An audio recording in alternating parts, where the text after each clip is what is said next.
চোর আমি অনেক রকম দেখেছি অনু, কিন্তু কচু চুরি করতে তোকেই প্রথম দেখলাম। মশকরা সূচক তীরের ফলার মতো বলা কথাগুলো ভেসে এসেছে পুরুষালী ভারী কণ্ঠস্বর থেকে। ক্রোধান্বিত দৃষ্টিতে পেছনে ফিরে অনু দেখতে পেল অনলকে। ঠোঁটে তার মুচকি হাসি। বিরক্তিতে আর সহ্যের সীমা রইল না অনুর।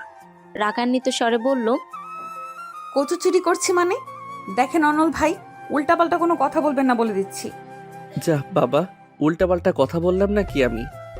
তুই দেখ, তুই এখন কোথায়? তুই কচুর বাগানে কি করিস বল?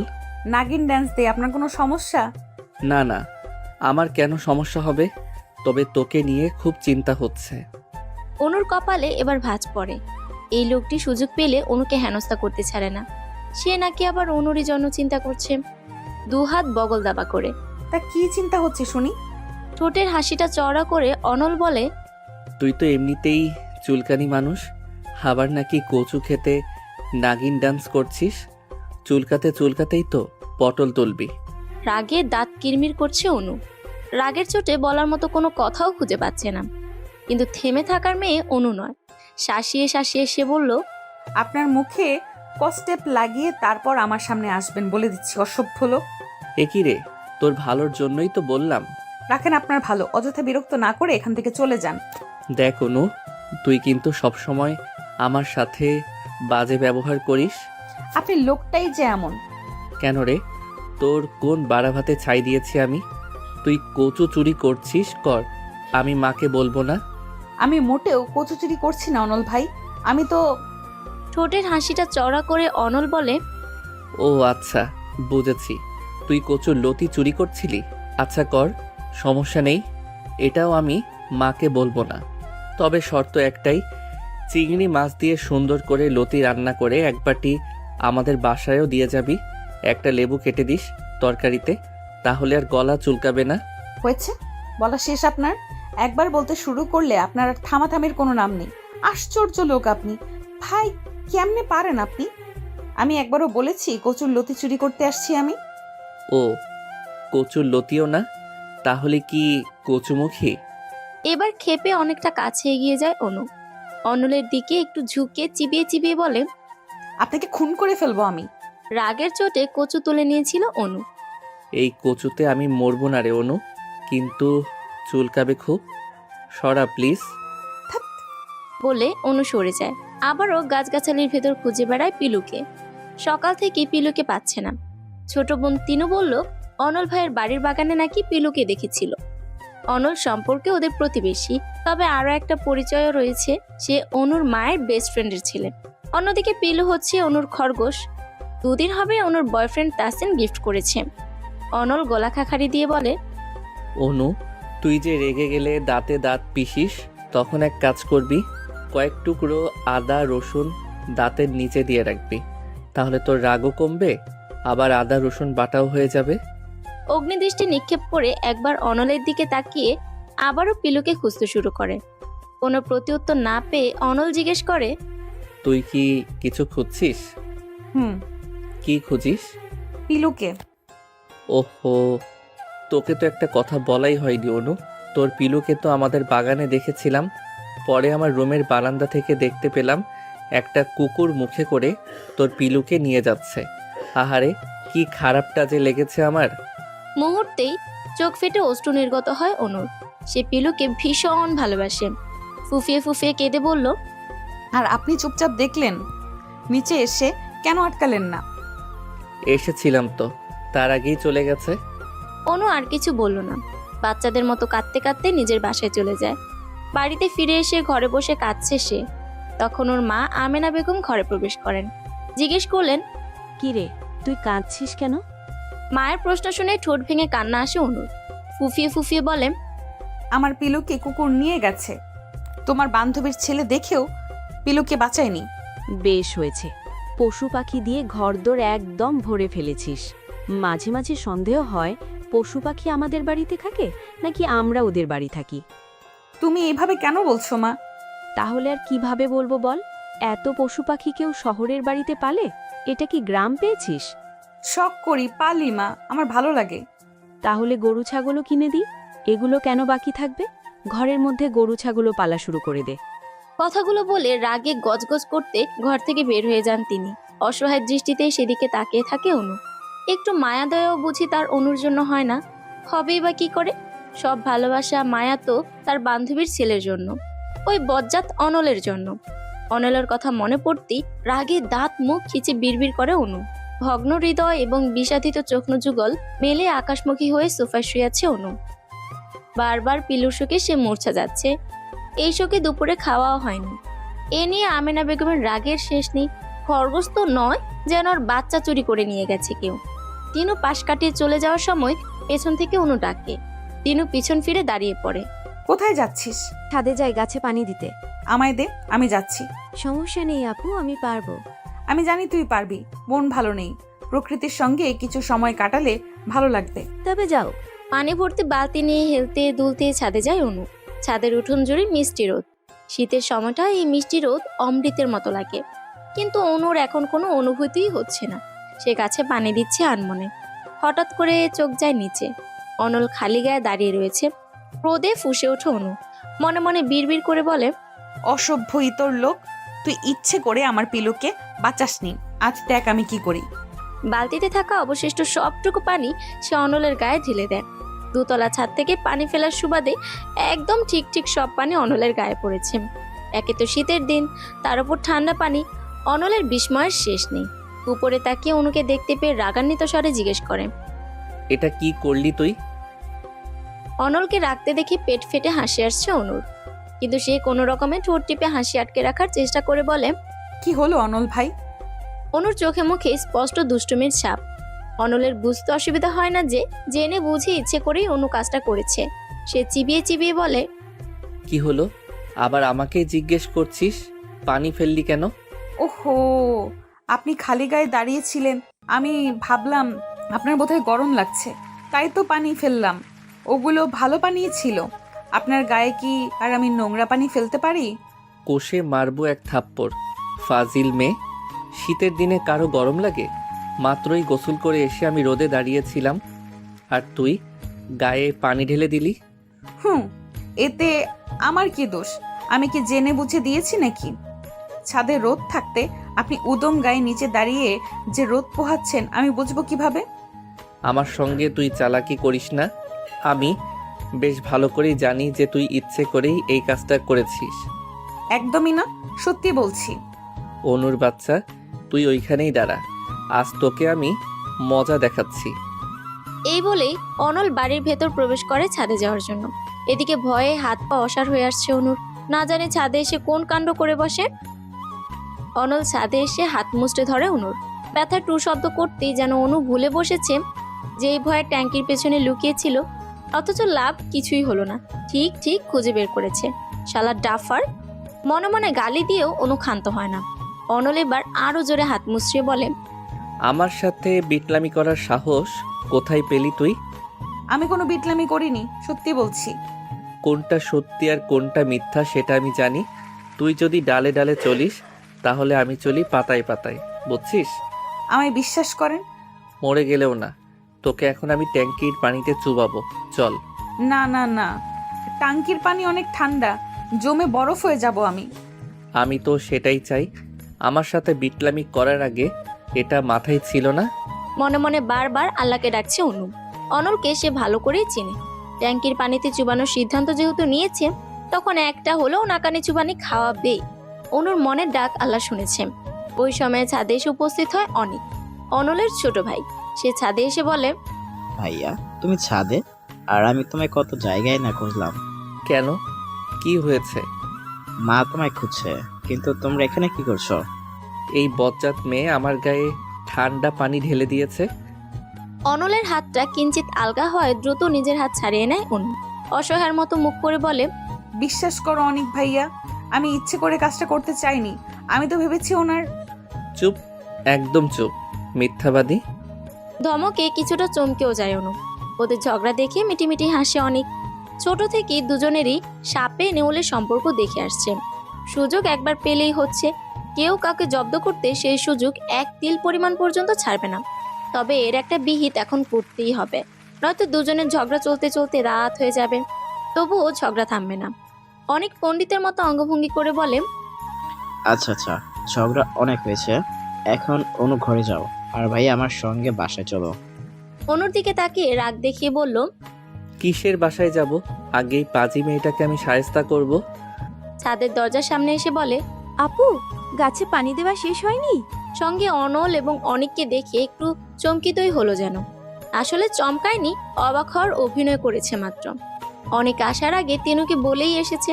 ঠোঁটে হাসি ফুটিয়ে তিনু বলে, আরে, অনেক এবং অনল ভাইয়াও তো দেখি এখানে। হ্যাঁ, ছাদটা একটু ঘুরতে আসলাম। ভালো আছো? জি, আপনি? আলহামদুলিল্লাহ। আরো কিছু কথা অনিক এবং তিনু চোখে চোখে বলে নিল।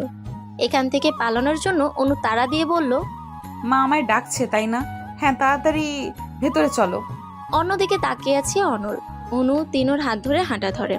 অনল এবং অনুর দৃষ্টির অগোচরে তিনুকে চোখ মারে অনেক। লজ্জায় রাঙা হয়ে যায় তখন তিনু। বড় দুজনের সম্পর্ক সাপে নেউলে হলেও ছোট দুজনের ভাব গলায় গলায়। তিনু যখন ক্লাস 10-এ পড়ে তখন থেকেই দুজনের সম্পর্ক হয়। এখন তিনু ইন্টার ফার্স্ট ইয়ারে পড়ে, অনল পড়ছে মাস্টার্সে। অনেক অনার্স 2য় বর্ষে পড়ে, একই ভার্সিটিতে। অনু অনার্স ফার্স্ট ইয়ারে ভর্তি হয়েছে, এখনো ক্লাস শুরু হয়নি। ভার্সিটিতে ভর্তি হওয়া নিয়েও কত কাহিনী করতে হয়েছে। কিছুতেই অনলের ভার্সিটিতে ভর্তি হতে চায়নি, কিন্তু ওর চাওয়াতেই বাকি, বাবা মায়ের কথাই শেষ কথা।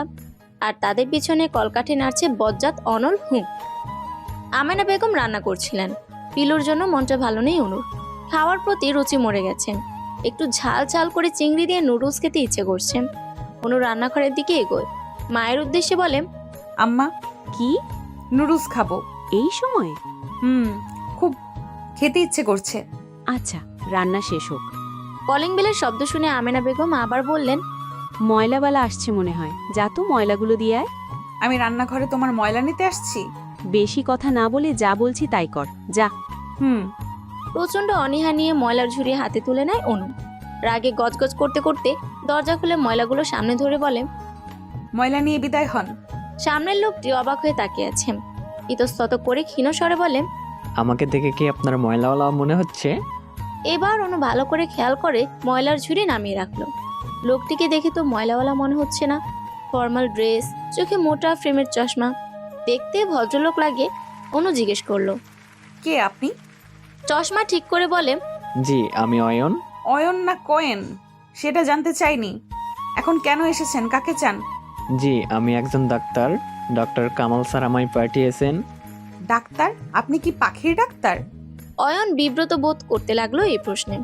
পুনরায় চশমার ফ্রেম ঠিক করে বলল, জি না। তো আপনি কি গরুর ডাক্তার? কিন্তু আমরা তো গরু পালি না। জি না, আমি গরুর ডাক্তারও না, আমি মানুষের ডাক্তার। ও, আমরা তো কেউ অসুস্থ না। আমার তিতুস একটু অসুস্থ, তাই মানুষের ডাক্তারের প্রয়োজন নেই। তাহলে কামাল আঙ্কেল আপনাকে কেন পাঠিয়েছে? তিতুসকে? আমার টিয়া পাখি। ও জি, আসলে ওনার বন্ধুর প্রেশার মাপার জন্য। মানে বাবার? ওনার নাম খালেদ রহমান। উনি আমার বাবা হন। আসুন, ভেতরে আসুন। আর কিছু মনে করবেন না, আমি ভেবেছিলাম ময়লাওয়ালা এসেছে। সমস্যা নেই। ডাক্তারকে বাবার রুমে রেখে অনু নিজের ঘরে গিয়ে শুয়ে পড়ে। কিছুক্ষণ শুয়ে থেকে খাঁচা থেকে তিতুসকে বের করে হাতের উপর রাখে, মাথা চুলকে দেয়, কথা বলে। আমেনা বেগম রুমে এসে বলেন, আবার পশু পাখি নিয়ে বসছিস? মা, কতবার বলেছি ওদের পশু পাখি বলবে না। সুন্দর সুন্দর নাম রেখেছি আমি। আর এই টিয়ার নাম তিতুস, ওকে তিতুস ডাকবে। তোর মতো এত রংঢং তো আমি করতে পারবো না। সারা জীবন কুকুরকে কুত্তা আর বিড়ালকে বিলাই বলে এখন উনি পশু পাখির নাম রাখা শুরু করেছে, তাও আজগুবি সব নাম। টেবিলের ওপর বিরিয়ানির বাটি রাখা, অনিকদের বাসায় দিয়ে আয়। আমি কেন? তিনুকে পাঠাও। তুই কিন্তু সব কথায় ঘাড়তেরামি করি শুনু। তিনুকে পাঠানোর হলে তোকে বলতাম, তিনু কাজ করতেছে। আমেনা বেগম চলে যাওয়ার পর অনু বিড়বিড় করে বলে, সুযোগ পেলেই শুধু আমাকে খাটাতে চায়। অনলদের বাড়ির বাগানে একটা দোলনা আছে। এখানে বসলে ফুলের ঘ্রাণে মন মাতোয়ারা হয়ে ওঠে। দোলনায় বসে অনল দোল খাচ্ছিল আর গুনগুন করে গান গাইছিল। বাড়ির গেটে এসে অনলকে দেখেই মেজাজ বিগড়ে যায় অনুর। আরো সামনে এগিয়ে গিয়ে অনলকে পাশ কাটিয়ে চলে যাবে ভাবে, তখন অনলের ডাক পড়ে, চোরের মতো পালাচ্ছিস কেন? এদিকে আয়। কই পালাচ্ছি? আমি তো ভেতরেই যাচ্ছি। হাতের বাটি নিজের হাতে নিয়ে ঢাকনা খুলল অনল। চোখ বন্ধ করে ঘ্রাণ নিয়ে বলে, আহ বিরিয়ানি, ঘ্রাণ শুনেই পেট অর্ধেক ভরে যায়। তাহলে ফিরিয়ে দেন, বাসায় নিয়ে যাই। আপনার পেট তো ভরেই গেছে। তুই ভীষণ কিপটা অনু। যাকগে, ওসব বাদ দে। একটু আগে তোদের বাসায় একটা ছেলেকে যেতে দেখলাম। কে রে? ডাক্তার আব্বুর প্রেশার মাপতে এসেছে। আগে না কামাল আঙ্কেল আসতো? উনিই পাঠিয়েছেন। সত্যি বলছিস নাকি কাহিনী অন্য কিছু? অন্য কি কাহিনী হবে? তোকে দিয়ে বিশ্বাস কি? যাই হোক, ডাক্তারদের থেকে দূরে থাকবি। মোট কথা, ছেলেদের থেকে দূরে থাকবি। ঢং যত সব। আপনার তো মাথা ব্যথা করা লাগবে না। ওই ডাক্তার বিবাহিত, 2টা বাচ্চাও আছে। এর মধ্যে খোঁজ নেওয়াও শেষ? খোঁজ নেব কেন? আন্দাজ করে বলেছি। তোর যে গবেট মার্কা আন্দাজ। আচ্ছা আমি এখন যাই, আপনি বাটি বাসায় নিয়ে যায়েন। আরে দাঁড়া, এত তারা দেখাস কেন? তোর সঙ্গে একটা ইম্পর্টেন্ট কথা আছে। ইম্পর্টেন্ট কথা? তাও আমার সাথে? ইন্টারেস্টিং। আচ্ছা শুনি কি কথা। বাটির ঢাকনা লাগিয়ে অনুর ওড়নায় হাত মুছে নিল অনল। রাগে মুখ বিকৃত করে ফেলে অনু, কিন্তু মুখে কিছুই বলে না। ঢেকুর তুলে অনল বলে, তোর পুরো নামটা যেন কি? অনিতা না? কি একটা নাম, ছ্যাঃ, মনে হচ্ছে গণিতের সঙ্গে একটা আকার যোগ করে গণিতা বানানো হয়েছে, আর সেখান থেকে অনিতা। তোর বাচ্চা কাচ্চা যখন হবে তখন তাদেরকে তোর জামাই গল্প শোনাবে। শোনো আমার গুলুমুলু কুলুকুলু আন্ডা বাচ্চারা, তোমরা কি জানো তোমাদের মায়ের আদি নাম কি ছিল? গণিতা ছিল। গণিতা থেকে অনিতা, এরপর আরও শর্ট করে রাখা হয়েছে অনু। তোমরা তোমাদের মাকে এখন থেকে ডাকবে গনু। না না, মাকে তো নাম ধরে ডাকা যায় না, ডাকবে গনু মাম্মাম। মনে থাকবে? দেখো যেন আবার গনু ডাকতে গিয়ে গরু ডেকে ফেলো না। তোমাদের মা যেই দজ্জাল কেলেঙ্কারি বেঁধে যাবে বাড়িতে, এই হবে তোর ভবিষ্যৎ। অনলের কথা শুনে দাঁত কিরমির করে অনু। চিবিয়ে চিবিয়ে বলে, প্রথমত আমার নাম আমি নিজে রাখি নাই, আমার আব্বা আম্মা আকিকা করে রাখছেন। দ্বিতীয়ত আমার জামাই আপনার মতো বদ অসভ্য ইতর হবে না, যে এসব উদ্ভট চিন্তা ভাবনা বা কল্পনা তার মাথায় আসবে। বুঝেছেন? অনুর মেজাজ খুব খারাপ। অনলকে ভর্তা বানাতে পারলে ওর শান্তি হতো। সবসময় প্যারা তো দেয়ই, এখন আবার কিছু উল্টাপাল্টা চিন্তা ভাবনা করছে। নাম অনিতা হোক বা গণিতা, তাতে ওর কি? শালা বদ। রাগে হিসেস করতে করতে নিজের ঘরে আসে অনু। বারান্দা থেকে ফিসফিসানের শব্দ আসছে। অনু বারান্দায় গিয়ে দেখতে পায় তিনুকে। হুট করে অনু আসায় অপ্রস্তুত হয়ে পড়ে তিনু। তুই এখানে কি করছিস? অনুর ঘরের বারান্দা থেকে অনেকের ঘরের বারান্দা স্পষ্ট দেখা যায়, তাই তিনু অনুর ঘরে এসেছিল। দুজন দুজনকে দেখে ফোনে কথা বলছিল। আগে অবশ্য অনু এবং তিনু এই রুমেই থাকতো, কিন্তু পশু পাখিতে ভয় পায় তিনু। সারাক্ষণই পাখি ঘরে উড়াউড়ি করে, ভয় পায় তিনু যদি কামড়ে দেয় বা খামচে দেয়। তিনুকে চুপ থাকতে দেখে ধমক দিয়ে অনু বলে, এখন আবার চুপ করে আছিস কেন? আসলে আপু, তোমার পাখিকে দেখতে আসছিলাম। লোহার খাঁচায় রাখা তো, তাই ভয় পাইনি। ঠিক আছে, এখন নিজের ঘরে যা, তিতুসকে খাঁচা থেকে বের করব। আচ্ছা। কোনো রকম পালিয়ে বাঁচে তিনু। একবার যদি ধরা খেয়ে যেত তাহলে বাসায় তৃতীয় যুদ্ধ বেঁধে যেত এতক্ষণে। রাত 10:20। জেসি আর শুভা অনুদের বাসায় এসেছে। প্রতি শুক্রবারে সবাই একসঙ্গে বসে ভূতের মুভি দেখে। ওরা দুজন অনুর স্কুল এবং কলেজ ফ্রেন্ড, তাই তিনজনের পরিবারেই তিনজন বেশ সুপরিচিত। জেসি উত্তেজিত হয়ে বলে, ইস দোস্ত, আজকে যে মুভিটা দেখা হবে ওইটা কিন্তু অনেক ভয়ঙ্কর। আজকে কোন মুভি দেখা হবে? ইভিল ডেড, অনল ভাইয়া বলেছে। আজকে তোরা মুভি দেখিস, আমি দেখব না। কেন, তোর আবার কি হলো? ওই বজ্জাত অনলকে আমার পছন্দ না, একদম পছন্দ না। তোদের তো একটুও পচায় না, কিন্তু আমি একটু ভয় পেলেই হলো। পারে না শুধু তখন এলাকায় মাইকিং করতে। আরে বাদ দে তো, এইসব ব্যাপার না। তোর কাছে কোনো ব্যাপার না হতে পারে, কিন্তু আমার কাছে অনেক কিছু। মান সম্মান বলে কথা। প্লিজ প্লিজ এমন করিস না, তুই না দেখলে আমরা কিভাবে দেখব? শুভার সঙ্গে জেসি অনুকে বোঝাতে লাগলো। অবশেষে দুজনের অফুরন্ত অনুরোধের কারণে অনুকে রাজি হতে হয়। 10:25 অনিক এবং অনল এসে হাজির হয়। এসে বসতে না বসতে অনল অনুকে আদেশ দিয়ে বলে, অনু, আমার জন্য এক গ্লাস শরবত নিয়ে আয় তো। শরবত? শীতের সময় কেউ শরবত খায়? আমি খাই, আর তুই বানাবি যা। পারবো না। ফ্লাক্সের চা বানিয়ে রেখেছে মা, চা খান। আন্টি বানিয়ে রেখেছে বলেই চা খাবো না? তুই আমার জন্য শরবত বানাবি, গুড়ের শরবত, এবং সেটা এখনই। Hurry up. মেজাজ দেখিয়ে অনু রান্নাঘরে চলে আসে। চিবিয়ে চিবিয়ে বলে, তোরে আমি শরবতের মধ্যে ডুবামো, অসভ্য বেটা। রাগে গিজগিজ করতে করতে কিছুক্ষণ রান্নাঘরে পায়চারি করে অনু। হঠাৎ করে বুদ্ধি উদয় হয় মাথায়। এক গ্লাস পানি চুলায় বসিয়ে দেয়। 10টার মতো কাঁচামরিচ 2 টুকরো করে ওই পানিতে ছেড়ে দেয়। পানি ফুটে আসার পর ছাঁকনি দিয়ে ছেঁকে অর্ধেক পানি গ্লাসে নেয়।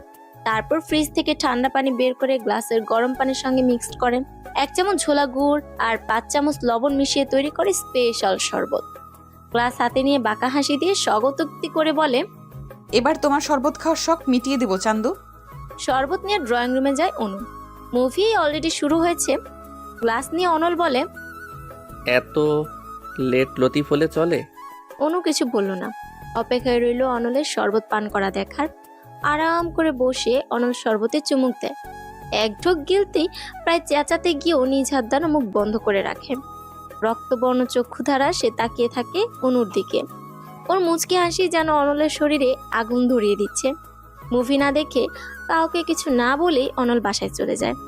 অনু ভেবেছিল এখন হয়তো বকা দেবে, কিন্তু এমন কিছুই হলো না। উপস্থিত সকলেই অবাক হয় এমন কাণ্ডে। প্রশ্নবোধক দৃষ্টিতে অনুর দিকে তাকাতেই অনু বলে, স্পেশাল মরিচ সেদ্ধ শরবত, আজকে আরাম করে ছবি দেখতে পারবো। সকলে অবাক হয়। আবার এটা ভেবে মনকে সান্ত্বনা দেয় যে এমন সব কূটনৈতিক কাজ অনুর পক্ষেই সম্ভব।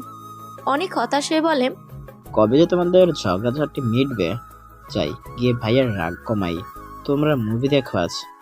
অনেক চলে যাওয়ার পর মন খারাপ করে বসে থাকে তিনু। আজ মুভি দেখে সে একটু মজা পাবে না, তাই নিজের রুমে চলে গেল ঘুমাতে। জেসি বিরক্ত হয়ে বলে, ধুর, মাত্র 3 জনের ভূতের ছবি দেখে কোনো মজা আছে?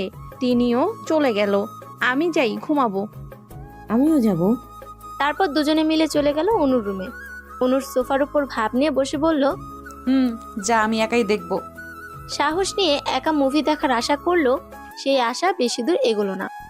ভূতের সিন আসার আগে ভয়ঙ্কর শব্দ শুনে অনু কুপোকাত। দ্রুত টিভি বন্ধ করে ঘরে চলে যায়। জেসি আর সুভার মাঝখানে ঘাপটি মেরে শুয়ে পড়ে। ভূতের ছবি একা দেখা অনুর কাম্য নয়।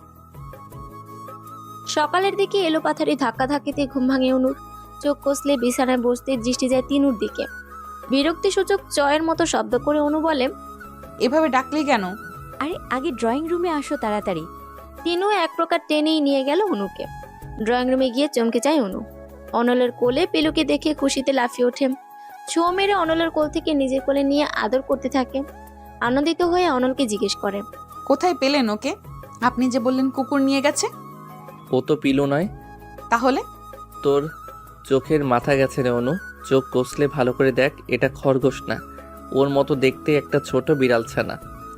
অনু এবার ভালো করে তাকিয়ে দেখলো, আসলেই খরগোশের মতোই ধবধবে সাদা বিড়াল ছানাটি। একদম ছোট বাচ্চা, কি কিউট। অনুকে চুপ থাকতে দেখে অনল বলল, পিলুর মতো দেখতেই দোকান থেকে একটা বিড়াল কিনে আনলাম। যেভাবে কান্নাকাটি শুরু করেছিলি। তাতে আপনার কি? তাসকিনকে বললেন, তাসকিন কিনে দিত। কই তাসিন আর কই আমি? আমার লগে কি তাসিনের যায়? তাসিন আমার বয়ফ্রেন্ড, কিন্তু আপনি কে? আমার পড়শি শুধু। হুম, শুধু পড়শি না, আন্টির বেস্ট ফ্রেন্ডের ছেলেও আমি, ভুলে যাস না। যেই সেই লোক না আমি। আমি হলাম অনল। আপনি একটা কচুর নল। রেসপেক্ট দিয়ে কথা বল অনু। তুই জানিস তুই কার সঙ্গে কথা বলছিস? জানি, মহারানী ভিক্টোরিয়ার জামাইয়ের বাড়ির দারোয়ানের বাড়ির কাজের লোকের সাথে। তুই আমায় অপমান করলি অনু, অপমান। যার মান নাই তার আবার কিসের অপমান? একেই উপকারের ঘাড়ে লাথি, তুই হলি তার বড় প্রমাণ। বাজে কথা। আচ্ছা বলেন তো আসল কাহিনী কি? কালকে মরিচ শরবত খাওয়ানোর পরেও আজ বিড়াল গিফট করলেন। আমি তো ভেবেছিলাম নির্ঘাত কোনো শাস্তির অপেক্ষা করছে আমার জন্য। চোরের মন পুলিশ পুলিশ, তবে তোর ধারণা ভুল নয়। শাস্তি তো তুই পাবি। কাল থেকে তোর ভার্সিটিতে ক্লাস না, আই শুধু কলেজে। র্যাক কাকে বলে টের পাবি। কি করবেন আপনি? সেটা কলেজে আসলেই বুঝবি, এখন তো বলবো না। হাতে বেশি সময় নেই তোর সাথে প্যাচাল পাড়ার। আমি এখন চাই। অনল চলে গেল। ল্যাম্পপোস্টের মতো নির্জীব হয়ে দাঁড়িয়ে আছে অনু। আল্লাহ ভালো জানে কাল যে কি পরিমাণ নাস্তানাবুদ করে ছাড়বে বেটা হতচ্ছাড়া।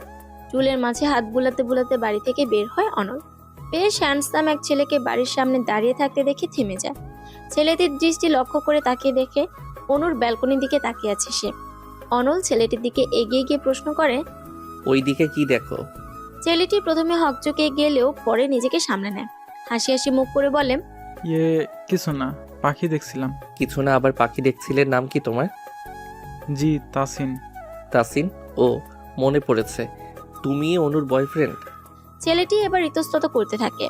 একটু ভয়ও লাগছে, কে না কে উত্তরের অপেক্ষায় তাকিয়ে রয়েছে অনল। কিছু না বলে চলেও যেতে পারছে না তাসিন। অন্যদিকে অনল মনে মনে বলছে, শালা পড়ছিস আজকে মাইনকার চিপায়, তোর প্রেম করার শখ আমি মেটাচ্ছি। ক্যারেক্টারলেস ছেলে কখনো অনুর বয়ফ্রেন্ড হতে পারে না, পারে না, পারে না। ভাই, আপনি অনুর কে হন? আমাকেই পাল্টা প্রশ্ন করা হচ্ছে এখন। আমি যেই হই না কেন, আমার অধিকার তোমার চেয়ে অনেক বেশি। আমি খুব ভালো করেই জানি তুমি অনুর বয়ফ্রেন্ড। তোমার সব খোঁজ খবরও আমি নিয়েছি, শুধু সামনাসামনি দেখলামই আজ। অনু ছাড়াও যে তোমার আরও কতগুলো জিএফ আছে সেই খবর কিন্তু আমার আছে। অনুকে গাপ্পি মাছ ভেবে জালে আটকে ফেলবা, আর আমি তা হতে দেব এটা ভুলেও ভেবো না। সো সময় থাকতে আউট হও। আপনার পরিচয়টাই এখনো জানলাম না, আর আপনি হুমকি ধামকি দিচ্ছেন? আমার পরিচয় জানার দরকার নেই। অনুর সাথে ব্রেকআপ করার সময় জাস্ট জিজ্ঞেস করবা অনলকে, তাহলেই তোমার উত্তর পেয়ে যাবে। শেষের কথাটা এক্সট্রা ভাব নিয়ে বলল অনিল। তাসিন এবার হেসে ফেলে, হাসতে হাসতে বলে, ওহো, আপনি তাহলে অনল ভাই? অনু আমাকে আপনার কথা বলেছিল। এই কথা শুনে অনলের অবস্থা এখন আকাশে উড়ার মতো। একটু ভাবসাব নিয়ে দাঁড়িয়ে বলে, কি বলেছিল? অসভ্য বেয়াদব ইতর কুত্তা হতছাড়া অনল নামে একটা ছেলে আছে, সম্পর্কে ভাই ডাকি, আমার বেস্ট ফ্রেন্ডের ছেলে, এরকম কথাই বলেছিল। আসলে আপনার কথা যতবার বলেছে ততবার গালিগুলো ব্যবহার করেছে, তাই আমারও মুখস্থ হয়ে গেছে। আপনি কিছু মনে করবেন না। সব ভাবসাব ধুলার সঙ্গে একদম ধুলিসাৎ হয়ে গেছে। শেষমেশ অনু এইগুলো বলেছে, তাও কিনা ওর সো কল্ড ক্যারেক্টারলেস বয়ফ্রেন্ডের কাছে। না, এই অপমান কিছুতেই সহ্য করা যায় না, একদমই না। ওই অনুকে তো একটা উচিত শিক্ষা দিতেই হবে। তার আগে এই ব্যাটাকে এখান থেকে দূর করতে হবে। অনল পকেট থেকে ফোন বের করে এনামুলকে কল করে বলে, দোস্ত, রাজীব আর চেলাপেলা পোলাপাইন যতগুলো আছে সবগুলোরে নিয়ে বাড়ির সামনে আইতো, অনুর বয়ফ্রেন্ডরে পাইছি। ওপাশ থেকে কি বললো তা শুনতে না পেলেও তাসিনের হার্টবিট কাঁপাকাঁপি শুরু হয়ে গেছে। সে কোনো রকমে বলে, ভাই, বেয়াদবি মাফ করবেন, আমি চলে যাচ্ছি। এই বলেই তাসিন দ্রুত হাঁটা ধরে। অনল বাঁকা হাসে এই কাণ্ডে। অনুর ঘরের ব্যালকনির দিকে তাকিয়ে দেখে তিতুসকে খাঁচায় রেখেছে। দেখে মনে হচ্ছে অনলের দিকেই পাখিটি তাকিয়ে আছে।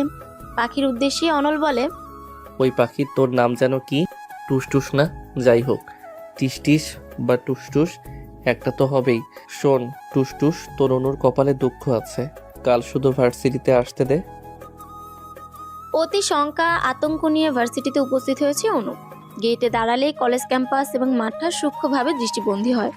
তীক্ষ্ণ চোখে অনু মাঠে খুঁজে বেড়াচ্ছে অনলকে। হতছাড়া তো বলেছিল ভার্সিটিতে আসলে করার এক দিবে।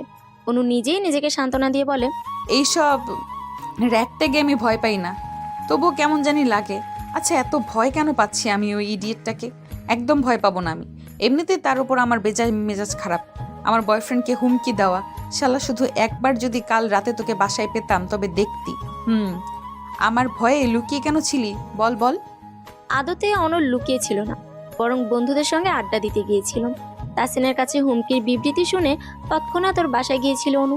সকালে পায়নি, বিকেলে পায়নি, এমনকি রাতেও নয়। ওই সময় অনলের ওপর রাগ ছাড়তে না পেরে মনকে এই বলে সান্ত্বনা দিয়েছে যে অনুর ভয়েই অনল পালিয়েছে। আরে ভাই, মেজাজ ঠান্ডা তো করতে হবে। মেজাজ ঠান্ডা করার জন্য উলট পালট বলে মনকে বোঝানো সঠিক কাজ, একদম সঠিক। কলেজের গেটের সামনে পায়চারি করতে করতে জেসি এবং শুভার জন্য অপেক্ষা করছে অনু। চাইলে আগেই সে ক্লাসে যেতে পারে, কিন্তু সে খুব ভালো করেই জানে অনলের চোখ ফাঁকি দিয়ে ক্লাসে যাওয়া অত সহজ অনুর জন্য হবে না, বরং অনেক বাধা বিপত্তি পেরিয়ে তবেই সে ক্লাসে যেতে পারবে। সাহস অনুর অনেক আছে, কিন্তু সে দেখাতে চাচ্ছে না। শুধু জেসি আর শুভা আসলে মনের সাহস একটু জোর পায়, এই আর কি। অনু কি ভয় পায় নাকি? নেহি নেহি, কাভি নেহি। নিজের মনে সংলাপ বনে যাচ্ছে অনু, অথচ এখনো গাধি দুইটা আসছে না। বিরক্ত হয়ে কলই করে, তখন দেখতে পায় ওদের রিক্সা সামনে এসে থেমেছে। জেসি কল রিসিভ করে ফেলেছিল। রিক্সা নজর আসার পর কল কেটে দিয়ে অনু বলে, আমায় দেখেও কল রিসিভ করলি কেন? টাকা কি তোর জামাই রিচার্জ করে দেয়? ভাড়া মিটিয়ে দুজনে এগিয়ে আসে। জেসি ওকে জড়িয়ে ধরে জিজ্ঞেস করে, ম্যামের মেজাজ আজ চটে আছে কেন? ছাড় আমারে, আদি খেতে দেখাবি না একদম। কতক্ষণ ধরে ওয়েট করতেছি। আমার কি দোষ? শুভরাই তো রেডি হয় না, ওর বাসায় গিয়ে 1 ঘন্টা ধরে বসে থাকা লাগে। একদম মিথ্যে বলবি না জেসি, তুই নিজেই লেট করে আসছিস। আমার রেডি হইতে 10 মিনিটও লাগে নাই। হইছে, থাম দুইটাই। তোরা দুইটাই যে কি পরিমাণ ঢিলা কোম্পানি সেটা আমি ভালো করেই জানি। ভালো সাজা লাগবে না কারো। এখন আর ঝগড়া না করে ভেতরে চল। এমনি জান প্রাণ যায় যায়। ধমকে দুজনেই মেয়েকে অভিমান করে চুপসে যায়। শেষের কথাটা শুনে শুভা জিজ্ঞেস করে, জান যাবে কেন? এত কিছু জানা লাগবে না, চল। 3 বান্ধবী মিলে ভেতরে যায়। আল্লাহ আল্লাহ জপছে অনু। ক্যাম্পাসের কোথাও অনলকে চোখে পড়ল না। যাক বাবা, বাঁচা গেল। কলেজ ভবনে যাওয়ার পর সিঁড়িতে পা রাখতেই পেছনে ডাক আসে। এই নিউ কামার, এদিকে এসো। 3 জনেই পিছু ফিরে তাকায়। বিড়বিড় করে শুভা বলে, বেদ্যপ তুই চামার। ওরা এগিয়ে যেতে সামনে ছেলেগুলো জিজ্ঞেস করে, ফার্স্ট ইয়ার না? অনু, জেসি, শুভা মাথা ঝাঁকায় বলল, হুম। গুড। ক্লাসে যাওয়ার আগে একটা কাজ করতে হবে। কি কাজ? বলছি, তার আগে তোমাদের নামগুলো বলো তো। ওর নাম শুভা, ওর নাম অনু, আর আমার নাম জেসি। তুমি আর শোভা এক সাইডে এসে দাঁড়াও। 3 জনই অবাক হয়ে 3 জনের দিকে তাকায়। বুঝতে পারছে না এরা ঠিক কি করতে যাচ্ছে। ছেলেটি পুনরায় বলল, দাঁড়িয়ে আছো কেন? যা বললাম চুপচাপ তাই করো। জেসি এবং শুভা এক সাইডে এসে দাঁড়ালো। ছেলেটি এবার আরাম করে গাছের সাথে হেলান দিয়ে দাঁড়িয়ে বলে, অনু, এবার একটা গান শোনাও তুমি। বাজ পড়ার মতো শব্দ হলো মনে হয় অনুর কানে। এখন এই বাংলা সিনেমার মতো চারদিকে বজ্রপাত হবে, ধিমতানা শব্দ হবে। না, এ হতে পারে না। এত নিষ্ঠুরতম কাজ কেউ করতে পারে না। কিন্তু হায়, এরকম কিছুই হলো না। ধুর, ফিলিংসের দফা রফা। অনুর চোখে মুখে বিস্ময় দেখে উপস্থিত ছেলেগুলো মুচকি মুচকি হাসছে। ভাবনার গহীন অতল থেকে বেরিয়ে এসে অনু প্রশ্ন করে, গান গাইবো কেন? তাছাড়া আমি গান গাইতে পারি না। গাইতে না পারলেও কিছু করার নেই, গাইতেই হবে। এত নতুন স্টুডেন্টসদের মধ্যে আমাকেই কেন র্যাক দেওয়া হলো? কারণ তোমাকে আমাদের পছন্দ হয়েছে। লক্ষ্যে একটা মেয়ে তুমি। এখন সময় নষ্ট না করে গান শুরু করো। একটু পরেই তোমাদের ক্লাস শুরু হবে। প্রথম দিন দেরি করা ঠিক হবে না, তাহলে স্যার নিকনেম দিয়ে দিবে লেট লতিফ। ক্লাস টিচার কিন্তু ভারী সাংঘাতিক। হাত ঘড়িতে সময় দেখে কথাগুলো গড়গড় করে বলল পাশের ছেলেটি। কিন্তু অনু তো দমে যাওয়ার পাত্রী নয়। অনল র্যাক দিলে ভিন্ন বিষয় ছিল। ওই ছেলে ঘাটতেরা, কথা না শুনে উপায় থাকতো না। কিন্তু এদেরকে ভয় দেখানো যাবে। অনলের কথা বলে ভয় পাবে নিশ্চয়ই। কারণ এই ভার্সিটিতে নাকি অনলের অনেক নাম ডাক আছে। সে শুনেছে। গলাটা পরিষ্কার করে ভাব নিয়ে অনু বলল, আপনারা কোন ইয়ারে পড়েন? Honours final year. অনলকে চেনেন নিশ্চয়ই। চিনি, সিনিয়র ভাইয়া। গুড। জানেন সে আমার কি হয়? কে হয়? আমার মায়ের বেস্ট ফ্রেন্ডের ছেলে। এবার ভাবটা বেড়ে গেল অনুর। অনল ভাইয়া, তোমার নানুর মেয়ের বেস্ট ফ্রেন্ডের ছোট ছেলের বড় ভাই হোক, তাতে কিচ্ছু যায় আসে না। যা বললাম তাই করো। কচুটায় পেঁচাইয়া কি সম্পর্কের কথা বলল রে বাল। তবে এটা বোঝা যাচ্ছে অনলকে ওরা ভয় পায় না। কচুর নাম ডাক কলেজে তার। ধুর, ছেলেগুলো এবার তাড়া দিয়ে বলল, অনেক সময় নষ্ট করেছ, জার্গের শাস্তি বাড়িয়ে দেওয়া হলো। এবার আমাদের সিলেক্ট করা গান গাইতে হবে। তুমি মমতাজের বন্ধু যখন বললইয়া গানটি গাইবে এখনই, আর একটা কথাও বাড়াবে না। তৃষ্ণায় অনুর গলা শুকিয়ে যাচ্ছে। এই বানরের দলগুলো দেখি অনলের চেয়েও ডেঞ্জারাস। জেসি আর শুভা অসহায়ের মতো তাকিয়ে আছে। অনু কাঁদো কাঁদো হয়ে বলে, আমি গান গাইতে পারি না। এসব কথা শুনবো না খুকি, যেভাবে পারো সেভাবে গাও। গাইতেই হবে। হ্যাঁ খুকি। অনুর ইচ্ছে করছে এখন হাত পা ছড়িয়ে বসে কাঁদতে, যেমনটা ছোটবেলায় করতো। কিন্তু এখন সে বড় হয়ে গেছে। ছোটবেলায় কেউ না হাসলো, এখন সবাই হাসবে, প্রাণ খুলে হাসবে। বিনা টিকিটে ফ্রিতে বিনোদন কেই বা না নিতে চায়, যেমনটা এখন চাচ্ছে বান্দরের দলগুলা। অনু মনে মনে ভাবছে অনেকগুলো বানর পালবে সে, আর এই ছেলেগুলোর নামে বানরের নাম রাখবে। বদ, অসভ্য, নাইজেরিয়া। আশেপাশে তাকিয়ে অনু প্রস্তুতি নিচ্ছে। ছেলেগুলো তারা দিয়েই চলেছে।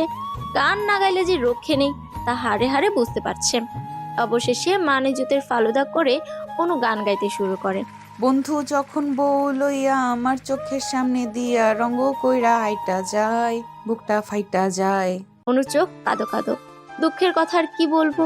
এই সিচুয়েশনে অনুর গান শুনে জেসি আর শুভারও হাসি পাচ্ছে, কিন্তু বান্ধবীর বিপদে হাসাটা অনুচিত, তাই আপ্রাণ চেষ্টা করে চলেছে হাসি আটকানোর জন্য। ছেলেগুলো মিটিমিটি হাসছিল। বলল, সুর হয়নি খুকি, আরেকবার গাও, এবার হবে। দ্বিতীয়বার গাওয়ার সময় জেসি আর শুভা নিজেদের হাসি আটকে রাখতে পারলো না। দুজনে অট্ট হাসি হেসে ফেললো। এবার ছেলেগুলো শব্দ করে হাসা শুরু করে, আর অনুর ইচ্ছে করছে সবগুলারে মেরে মাটি চাপা দিয়ে রাখতে। বান্ধবী দুইটা মীর জাফরের বংশধর বোঝা যাচ্ছে। ছেলেগুলো হাসি থামিয়ে ওদের দুজনের উদ্দেশ্যে বলেন, এই তোমরা হাসলে কেন? এখন ওর সঙ্গে তোমরাও গান গাইবে, শুরু করো। অনু, খুকি, আরেকবার গাও তো। রাগে গিজগিজ করছে অনু, কিন্তু জেসি আর শুভাকেও গাইতে বলেছে বলে খুশি হয়েছে।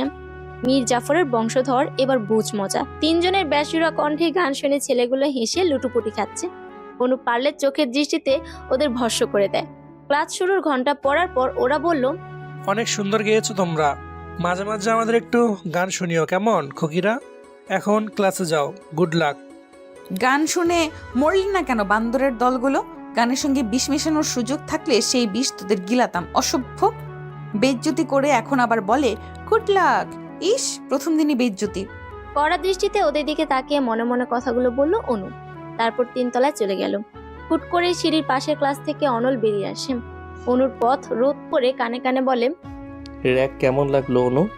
ওদেরকে আজই একটা ট্রিট দেবো বুঝলি। একদম আমার শেখানো বলি তোর উপর ঝেড়েছে। আহা, আমি কত ভালো প্রশিক্ষণ দেই। তার মানে আপনি ওদেরকে এসব শিখিয়ে দিলেন? অনল ঠোঁট বাঁকিয়ে হাসতে হাসতে উপন্যাস মাথা ঝাঁকায়। রাগে অনু দৌড়ানি দেয়। অনলও দৌড় শুরু করে। তখন হাতে থাকা কলমটা ছুঁড়ে মারে অনলের দিকে, কিন্তু বিধি বাম।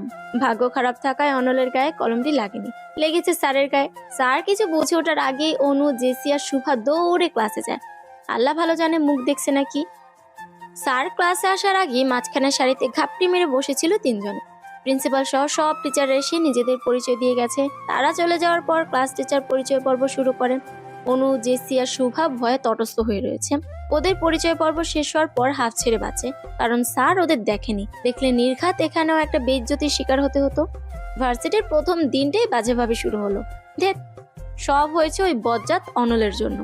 শুভা তখন ফিসফিস করে বলে, অনল ভাইয়া এটা কিসের প্রতিশোধ নিল রে? মরিচ সিদ্ধ শরবত খাওয়ানোর জন্য। কপাল, সবই কপাল। এসব আজগুবির রেসিপি কেন যে তোর মাথায় আসলো? এই আজগুবির রেসিপির জন্য মান সম্মান সব শেষ হলো। চুপ কর মীর জাফরের বংশধর। আমার চেয়ে বেশি বেইজ্জতি তো আর তোদের হয়নি। আর তোরা কেমনে পারলি ওই সময় হাসতে? কি করব, হাসি পাচ্ছিল তো। সময় আসুক আমার, তখন বুঝাবো হাসি কাকে বলে, কত প্রকার এবং কি কি। 3টা ক্লাস করার পর ছুটি হয়ে যায়। তাসিন অনুকে নিতে এসেছে। জেসি এবং শুভাকে বিদায় দিয়ে অনু তাসিনের বাইকে করে বাড়ি আসে। অনু বাড়ির ভেতর চলে যাওয়ার পর অনলের মুখোমুখি হয় তাসিন। অনল ভ্রু নাচিয়ে বলে, কি খবর ছোট ভাই? তোমারে না বলছিলাম অনুর সাথে ব্রেকআপ করতে? আপনার কথায় ব্রেকআপ কেন করব ভাই? তাছাড়া আমি তো এটাই বুঝি না আপনার সমস্যাটা কি। আমরা দুজন দুজনকে ভালোবাসি, মাঝখানে আপনি কেন আসছেন? দেখলি সাহস কত এই ছেলের। এই এতক্ষণ ভালো করে কথা বললাম, ভালো লাগেনি? কিসের ভালোবাসা? অনু তো একটা বোকা গাধি। ভালো লাগা ভালোবাসার তফাতই বোঝে না। আমি ড্যাম শিওর ভালোবাসা কি সেটা বুঝলে তোমার মতো ক্যারেক্টারলেস একটা ছেলের সঙ্গে কখনোই রিলেশন করতো না। আদারওয়াইজ ও তো জানেও না তোমার আরও কতগুলো মেয়ের সঙ্গে রিলেশন আছে। তুমি তো একা ওরে ভালোবাসো না। সময় থাকতে এখনও ভালো করে বলতেছি, অনুর পথ থেকে সরে দাঁড়াও। দেখেন ভাই, আমি আপনার সাথে ঝামেলা করতে আসি নাই। আমি আরও মেয়ের সাথে রিলেশন করি বা যাই করি, আপনার তাতে কি? অনুর তো সমস্যা নাই, তাই না? ওদের আপনি ঝামেলা পাকায়েন না তো। বুঝছি, সোজা কথা শোনার মতো ছেলে তুমি না। ঘাট তেরা আছো, তবে আমার চেয়ে বেশি না। লাস্ট ওয়ার্নিং দিতেছি, অনুর পথ থেকে না সরলে আমার চেয়ে খারাপ কেউ হবে না। আপনি যা পারেন কইরেন, আমি অনুকে ছাড়বো না, আর অনুও আমাকে ছাড়বে না। ওভার কনফিডেন্স হয়ে গেল না? তুমি অনুরে না ছাড়লেও অনু তোমায় ছাড়বে। পারলে চেষ্টা করে দেখতে পারেন। অনেক কষ্টে অনুর মন গুলিয়েছি, আমার প্রতি ওর অগাধ বিশ্বাস আর ভালোবাসা আছে। তাছাড়া আপনাকে এমনিতেও অনু পছন্দ করে না, সহ্যও করতে পারে না। আপনার কথায় অনু আমায় ছাড়বে না। ছাড়বে, just wait and watch. Tasin আর কিছু বলল না, বাইক নিয়ে সেখান থেকে চলে যায়। অনিক তখন বলে, বাদ দাও না ভাই, কি দরকার অযথা ওদের মাঝে ঝামেলা করার। দরকার আছে অনেক। ছেলেটা ভালো হলে আমি এমন করতাম না, কিন্তু ছেলেটা প্লে বয়, ক্যারেক্টারলেস, আরও অনেকগুলো মেয়ের সাথেও রিলেশন আছে। ভাইয়া একটা কথা বলি, তুমি কি ওনকে ভালোবাসো? অনিকের কথা শুনে অনল ফিক করে হেসে ফেলে। মাছি তাড়ানোর ভঙ্গিতে বলল, হুস, পাগল হলি নাকি তুই? আমি কেন অনুকে ভালোবাসতে যাব? তাহলে সারাক্ষণ তুমি ওর পিছনে লেগে থাকো কেন? তুমি কি ওর রিলেশন ভাঙতে চাচ্ছ? পেছনে লাগি বলতে ওকে জ্বালাতে আমার ভালো লাগে, ও রাগলে আরও বেশি ভালো লাগে। বাকি রইল রিলেশনের কথা। ওই মাথা মোটা মেয়ে ভালো খারাপ এখনও কিছুই বোঝে না, বড় হয়েছে শুধু হাতে পায়ে। হ্যান্ডসাম হলে আর কয়েকদিন পিছু পিছু ঘুরলেই ওর মন গলে যায়। ছেলে ভালো নাকি খারাপ সেটা তো মানুষ আগে খোঁজ খবর করে। ওর ওই বয়ফ্রেন্ড ভালো না, বললাম না, 1 নাম্বারের ক্যারেক্টারলেস। এই জন্যই আমি চাচ্ছি না তাসিনের সাথে ওর রিলেশন থাকুক। বুঝলাম। এখন কথা হচ্ছে, ছেলে ক্যারেক্টারলেস হোক অথবা ভালো, তাতে তোমার কি? মানে আমাদের কি?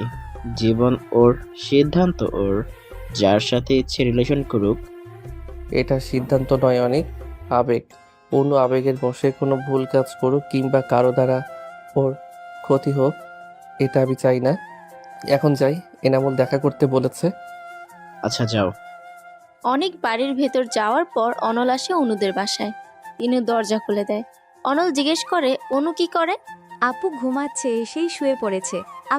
অলসের অলস, বিড়ালটা কোথায়? আপুর ঘরেই। চলো তো যাই। তিনুকে নিয়ে অনল অনুর ঘরে আসে। ঘরে ফ্লোরে বসে আছে বিড়াল ছানাটি। বিড়ালটি হাতে নিয়ে অনল তিনুকে বলল, ওই কুম্ভকর্ণটাকে ডেকে তোলো। হুহু, আপু বকবে, আপনি ডাকেন। আমারে ডাকা লাগবে না, তিনি ওই অসভ্য লোকটাকে বল চলে যেতে। তুই ঘুমাসনি নাকি ঘুমিয়ে ঘুমিয়ে মাছ ধরিস? একদম বাজে কথা বলবেন না, বিরক্ত লাগতেছে আপনাকে, আপনি চলে যান। এত রেগে আছিস কেন? রাগ দেওয়ার জন্য? কথাই বলবেন না আপনি, যান বলছি। উফ, কি রাগ বাবা, আমার কি দোষ? আমি তো আর তোকে শাস্তি দেইনি। আপনি দেননি, কিন্তু আপনার কথা মতোই তো ওরা কাজ করেছে, তাই না? তা করেছে। আচ্ছা, কাল যে তোর টুসটুস পাখিকে সব বললাম, তোকে সাবধান করেনি? ওর নাম টুসটুস না, তিতুস। ওই একই হলো, তোর মতোই অদ্ভুত নাম। তোর পশু পাখির মনে থাকে না? আপনাকে মনে রাখতে বলেছে কে? এক্ষুনি আপনি আমার ঘর থেকে বের হয়ে যাবেন। বের হব না। কি করবি? অনু বিছানা ছেড়ে তেড়ে আসে অনলের দিকে। অবস্থা বেগতিক দেখে অনল দৌড় দেয়, নয়তো হাতের সবগুলো নখ হাতে দাবিয়ে দেবে। পেছনে দৌড়াতে গিয়ে অনু ধাক্কা খেলো বাবার সঙ্গে।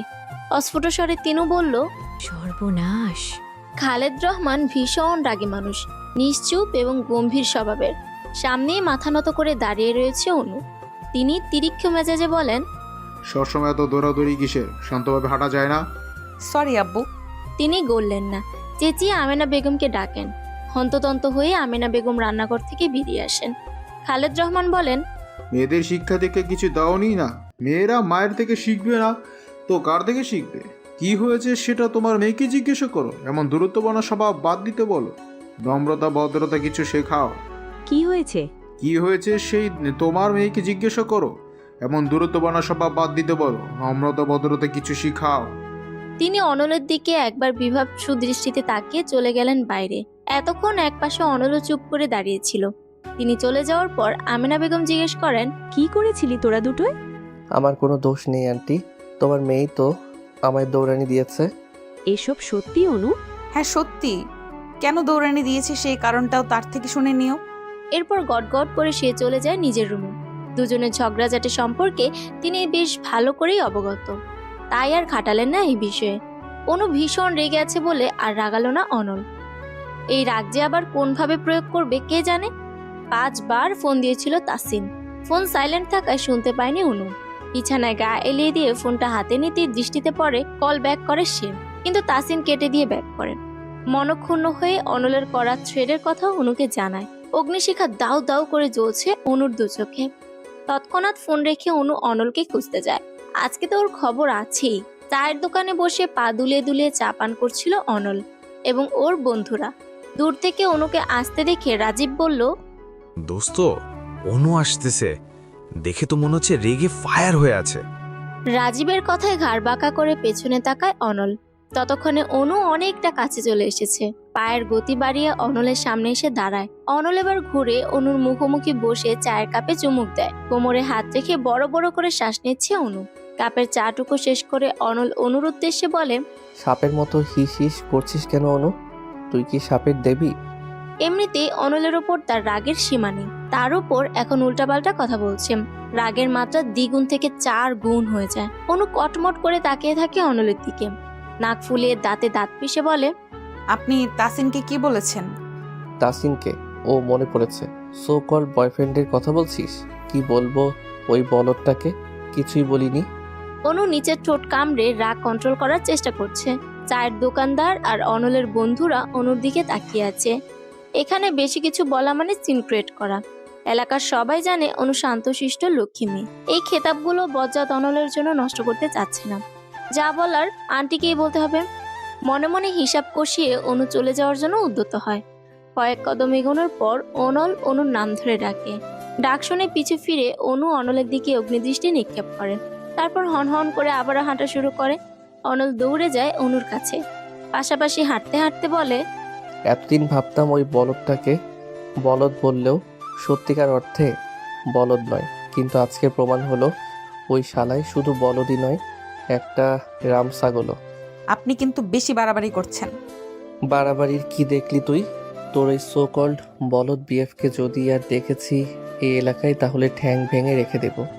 তারপর একটা ভাঙা থালা হাতে দিয়ে 4 রাস্তার মোড়ে বসিয়ে দেব ভিক্ষা করতে। পাশে তুইও থাকিস, দুজন মিলে ভিক্ষা করবি। আপনি একটা নিকৃষ্ট, অসহ্য, বিরক্তিকর লোক। অনল মুচকি হেসে অনুর থেকে পিছিয়ে যায়। নিজের চুলের মাঝে হাত বুলাতে বুলাতে অনুর দিকে কিছুটা ঝুঁকে দাঁড়ায়। চোখ দুটো ছোট ছোট করে বলে, জানি। 2 হাতে ধাক্কা দিয়ে অনলকে সরিয়ে দিয়ে অনু বলে, আপনাকে আর কিছু বলবো না আমি তো এটাই বুঝি না, আমাকে নিয়ে এত কিসের সমস্যা আপনার?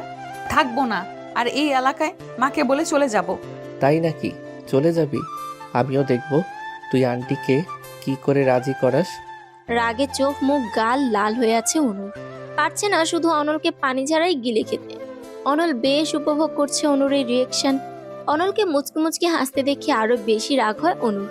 জিদ্দে বলে, অসভ্যের মতো হাসবেন না। কেন রে অনু, তুই পেঁচিমুখী বলে কি আমিও পেঁচা? আমি তো হাসতে পারি। অনু আর কথা না বাড়িয়ে হাঁটা শুরু করে।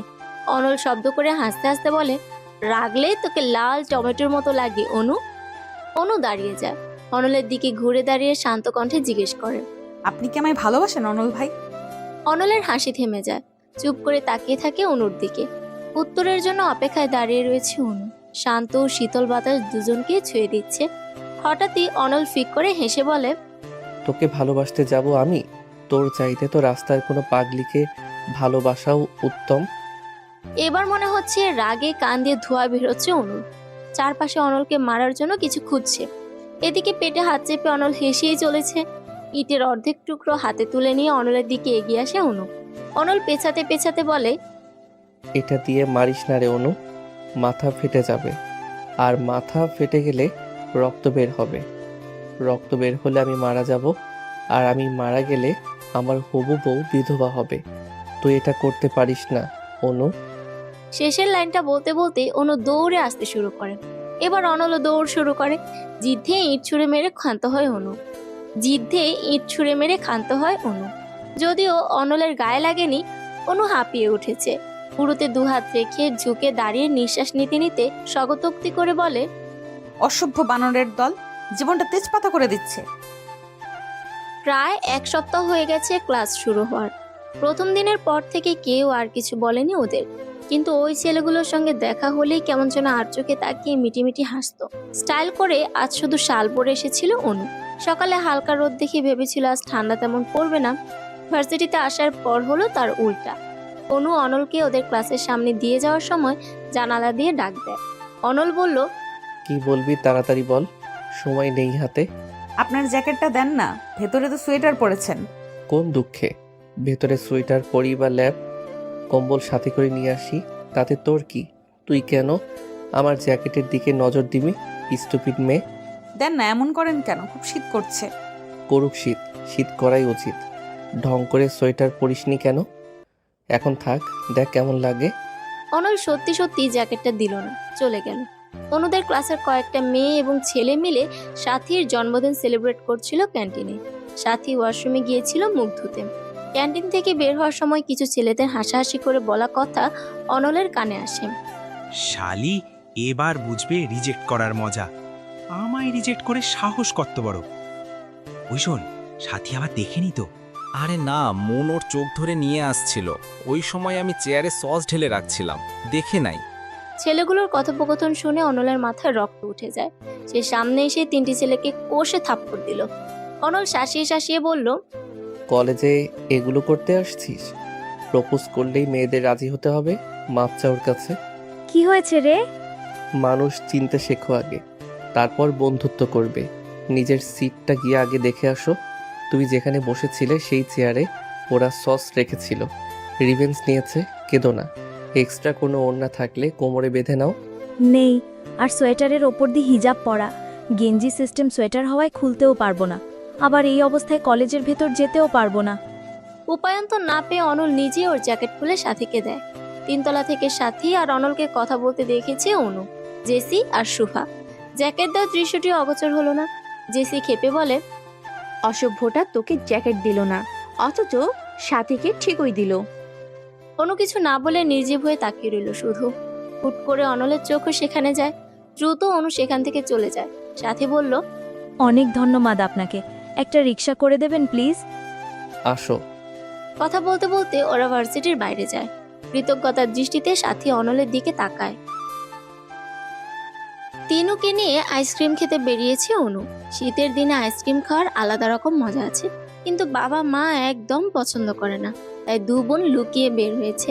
দোকানে যাওয়ার পর দেখা হয় এক পরিচিত ভিক্ষুকের সঙ্গে। অনু তাকে চেনে। বৃদ্ধা মহিলা, এ বয়সে কই আরামায়েশ করে খাবে তা না, ভিক্ষা করতে হচ্ছে।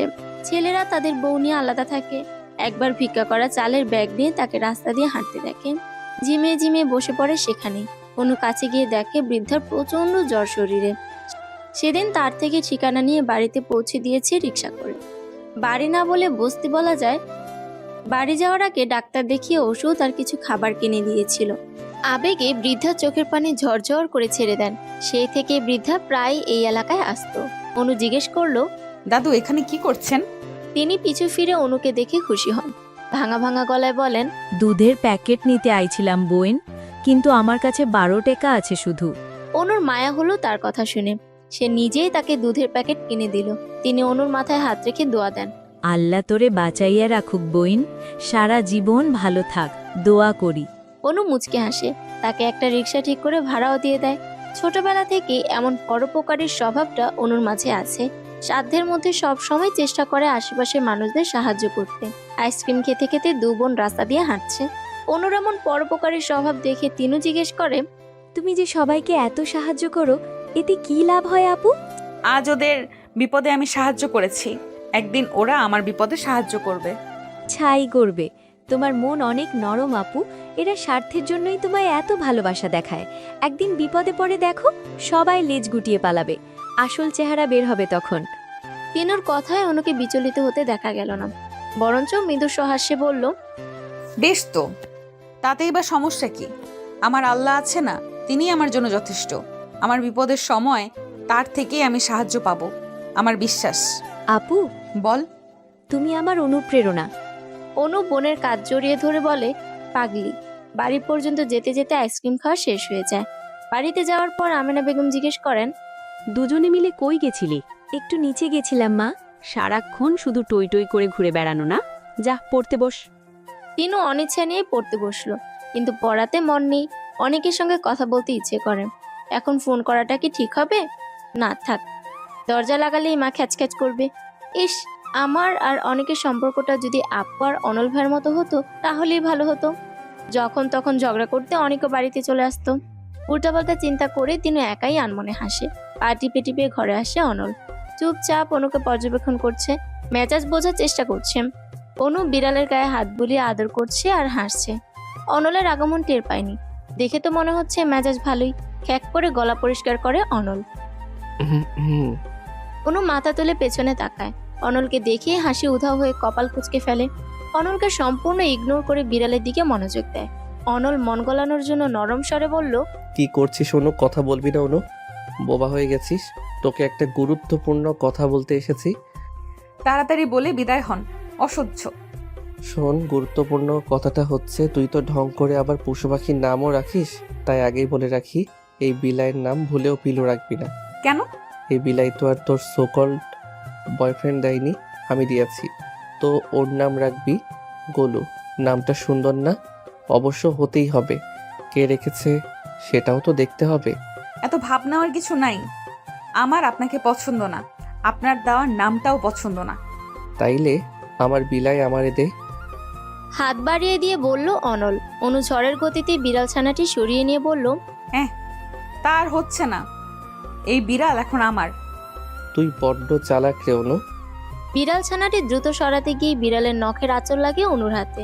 অনু ব্যথায় কুকড়িয়ে ওঠে। অনল দ্রুত বিড়ালটি কোলে নিয়ে বলে, আহারে, দেখি দেখি কোথায় লাগলো। এখানে। তোকে জিজ্ঞেস করেছি নাকি? আমি তো বিলাইকে জিজ্ঞেস করেছি।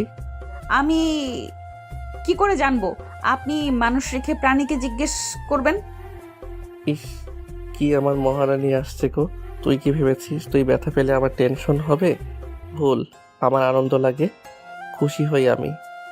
তারপর অনুর কপালে টোকা দিয়ে ঘর থেকে চলে আসে অনল। অনু কটমট করে তাকিয়ে থাকে ওর যাওয়ার পথে, বিড়বিড় করে বলে, বজ্জাতের বজ্জাত। অনল চলে গিয়েও আবার ফিরে আসে, দরজার সাথে হেলান দিয়ে দাঁড়িয়ে থাকে। অনু, তোর কি মনে হয় তাসিন তোকে সত্যি ভালোবাসে? অবশ্যই। বেশ, ওকে বিয়ের কথা বলতে বলেছিলাম, বলেছিলি? হ্যাঁ, ও বলছে চাকরি পেলে বাসায় বিয়ের প্রস্তাব পাঠাবে। আচ্ছা চল আমার সাথে। কোথায়? চল তো আগে। দরজার সাথে হেলান দিয়ে দাঁড়িয়ে ডাকে। অনলের সাথে ঝামেলা করার ইচ্ছে নেই। সে একটা রেস্টুরেন্টে নিয়ে এসেছে, খাইয়ে মন গলানোর চেষ্টা, তা হচ্ছে না। অনু জিজ্ঞেস করলো, এখানে নিয়ে আসলেন কেন? আয় চল। অনল এবার অনুকে দুতলায় নিয়ে গেল। সামনে হাতে তর্জনী দ্বারা একটা টেবিল দেখিয়ে দিল। হাতের ইশারা অনুযায়ী অনু সেখানে তাকায়। তাসিন একটা মেয়ের হাত ধরে বসে আছে, হাসাহাসি করছে। অনুর মুখটা হা হয়ে যায়, রাগে মাথা ফেটে যাচ্ছে।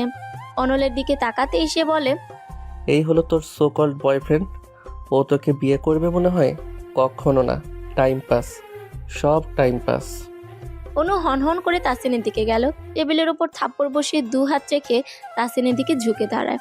ভূত দেখার মতো চমকে যায় তাসিন, তুতলিয়ে তুতলিয়ে বলে, তুমি? শালা তোতলা গাধা বলদ হারামজাদা, আমার সাথে প্রেম করে এখন আবার অন্য মেয়ে নিয়ে রেস্টুরেন্টে আসছিস? তোর কলিজা কত বড়, আজ তোর কলিজা বের করে দেখবো আমি, দাঁড়া। তনু সোজা হয়ে দাঁড়িয়ে এদিক সেদিক খুঁজে টেবিলের ওপরই একটা ছোট চাকু পায়। উপস্থিত সকলেই প্রায় হতভম্ব হয়ে তাকিয়ে আছে, এমনকি তাসিনের নতুন গার্লফ্রেন্ডও। অনল দৌড়ে গিয়ে অনুকে আটকায়।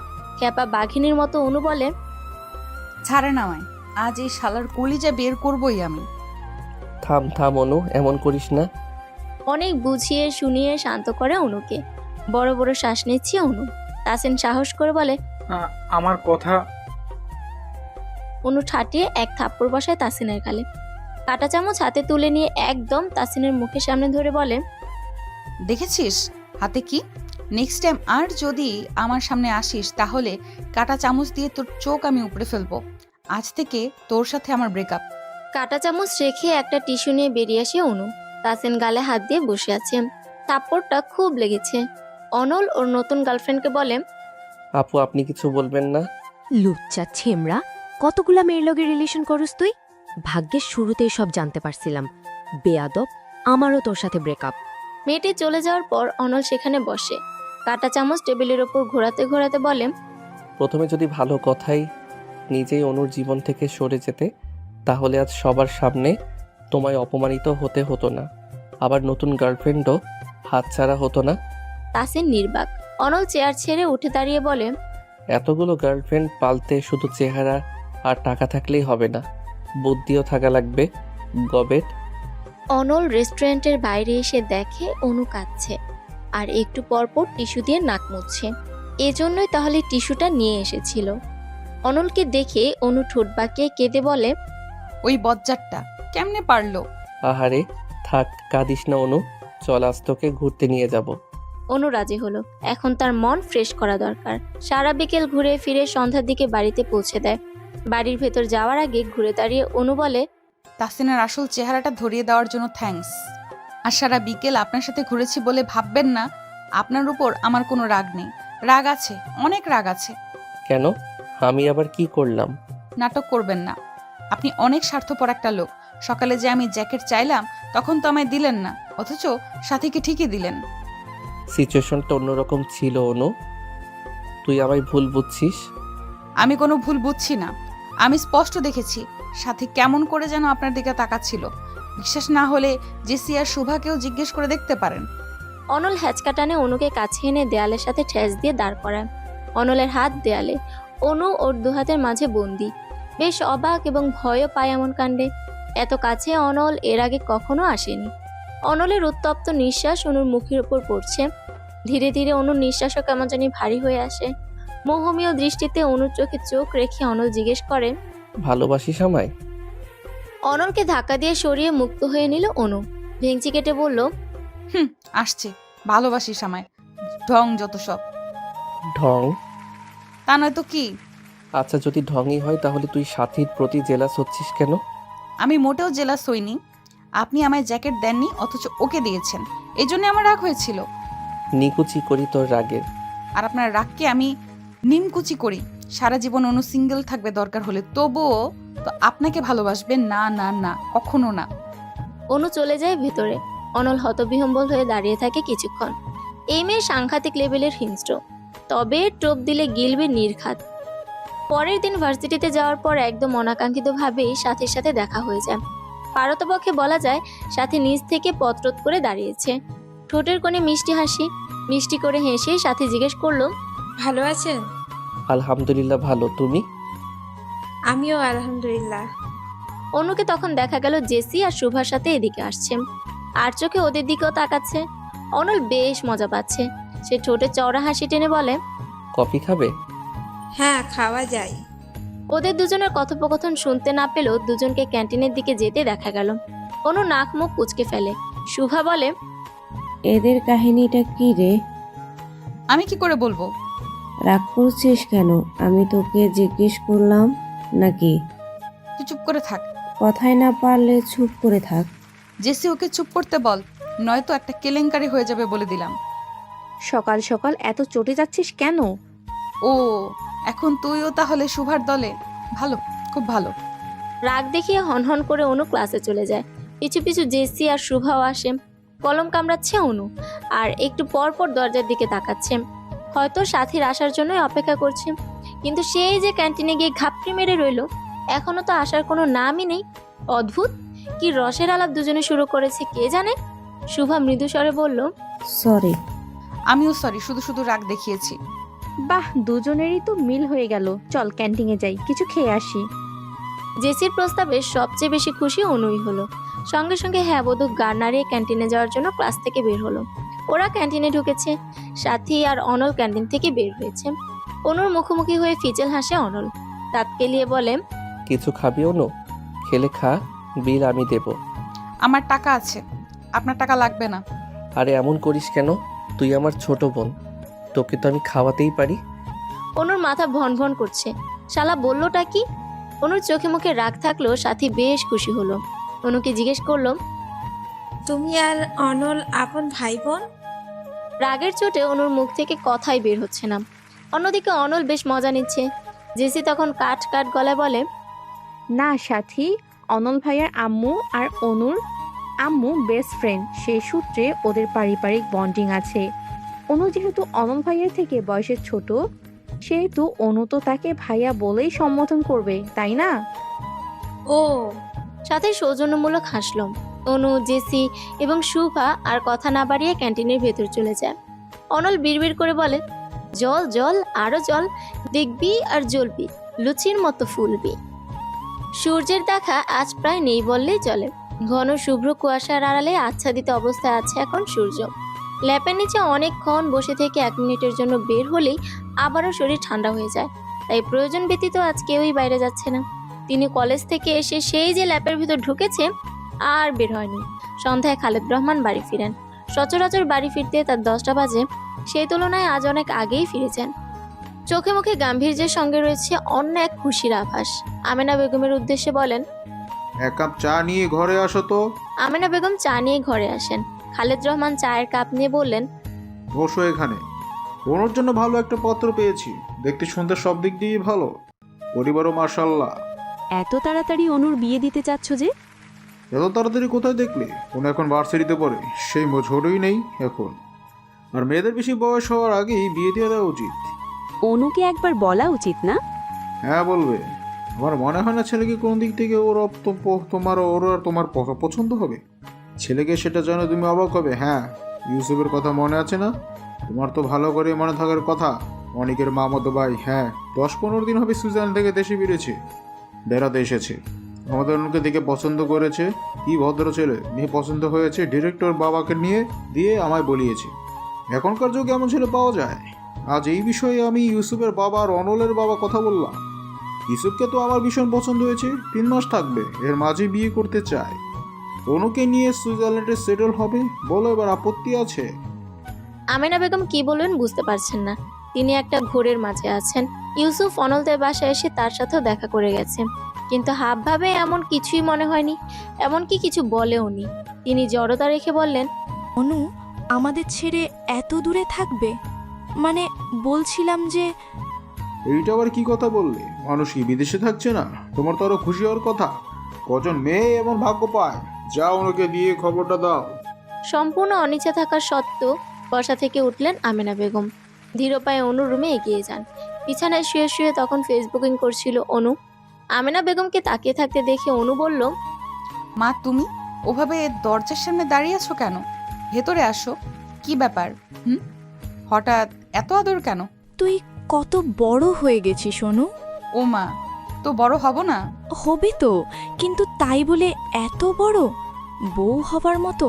বুঝলাম না মা, কিসের বউ? কার বউ? আমাদের ছোট অনু চোখের পলকেই বড় হয়ে গেছে, অথচ খেয়ালই হয়নি। এখনো মনে হয় তুই আমার ছোট্ট অনু।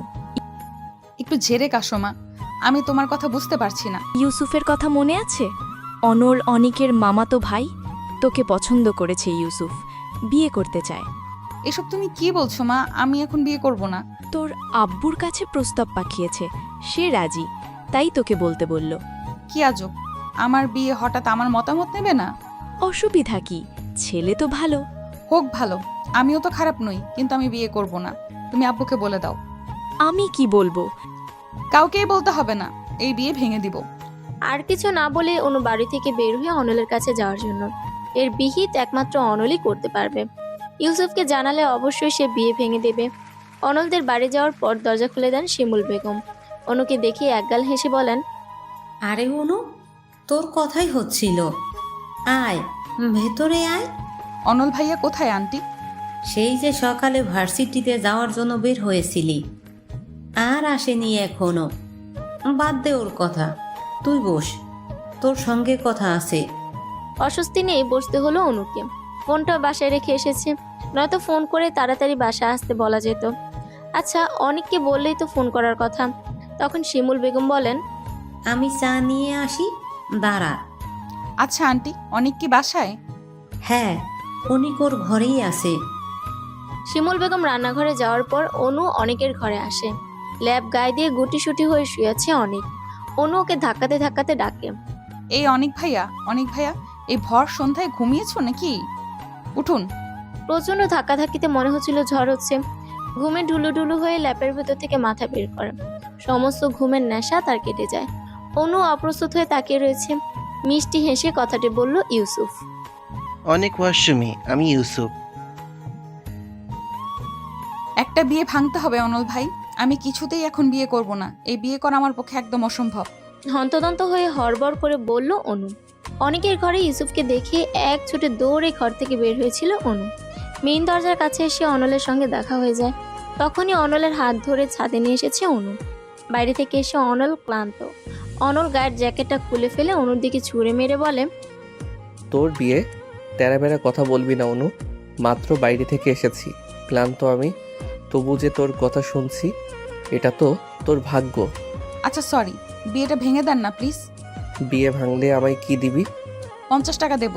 50 টাকা দিবি, 100 টাকা দিবি, এসবের মানে কি? আমায় কি তোর ছোট লোক মনে হয়? না না, আমি তো সে কথা বলিনি। তাহলে তুই কি বলেছিস? আমায় বোঝা। এখন এত কিছু বোঝার সময় নেই, প্লিজ এই সাহায্যটা করেন। হয়েছে, থাম, ন্যাকা কান্না কাঁদবি না, মেরে ছেলেটার হাত পা ভেঙে দেব। না না, এইসবের কোনো দরকার নেই, পরে আপনারই সমস্যা হবে। আমার সমস্যা হবে? হ্যাঁ, আমার গায়ে হাত তোলার সাহস কারো নেই। কিন্তু সে আপনার পরিচিত। কে সে? এনামুল নাকি রাজীব? আরে ধুর না, তারা কেন বিয়ের প্রস্তাব পাঠাবে? ইউসুফ ভাইয়ের কথা বলছি।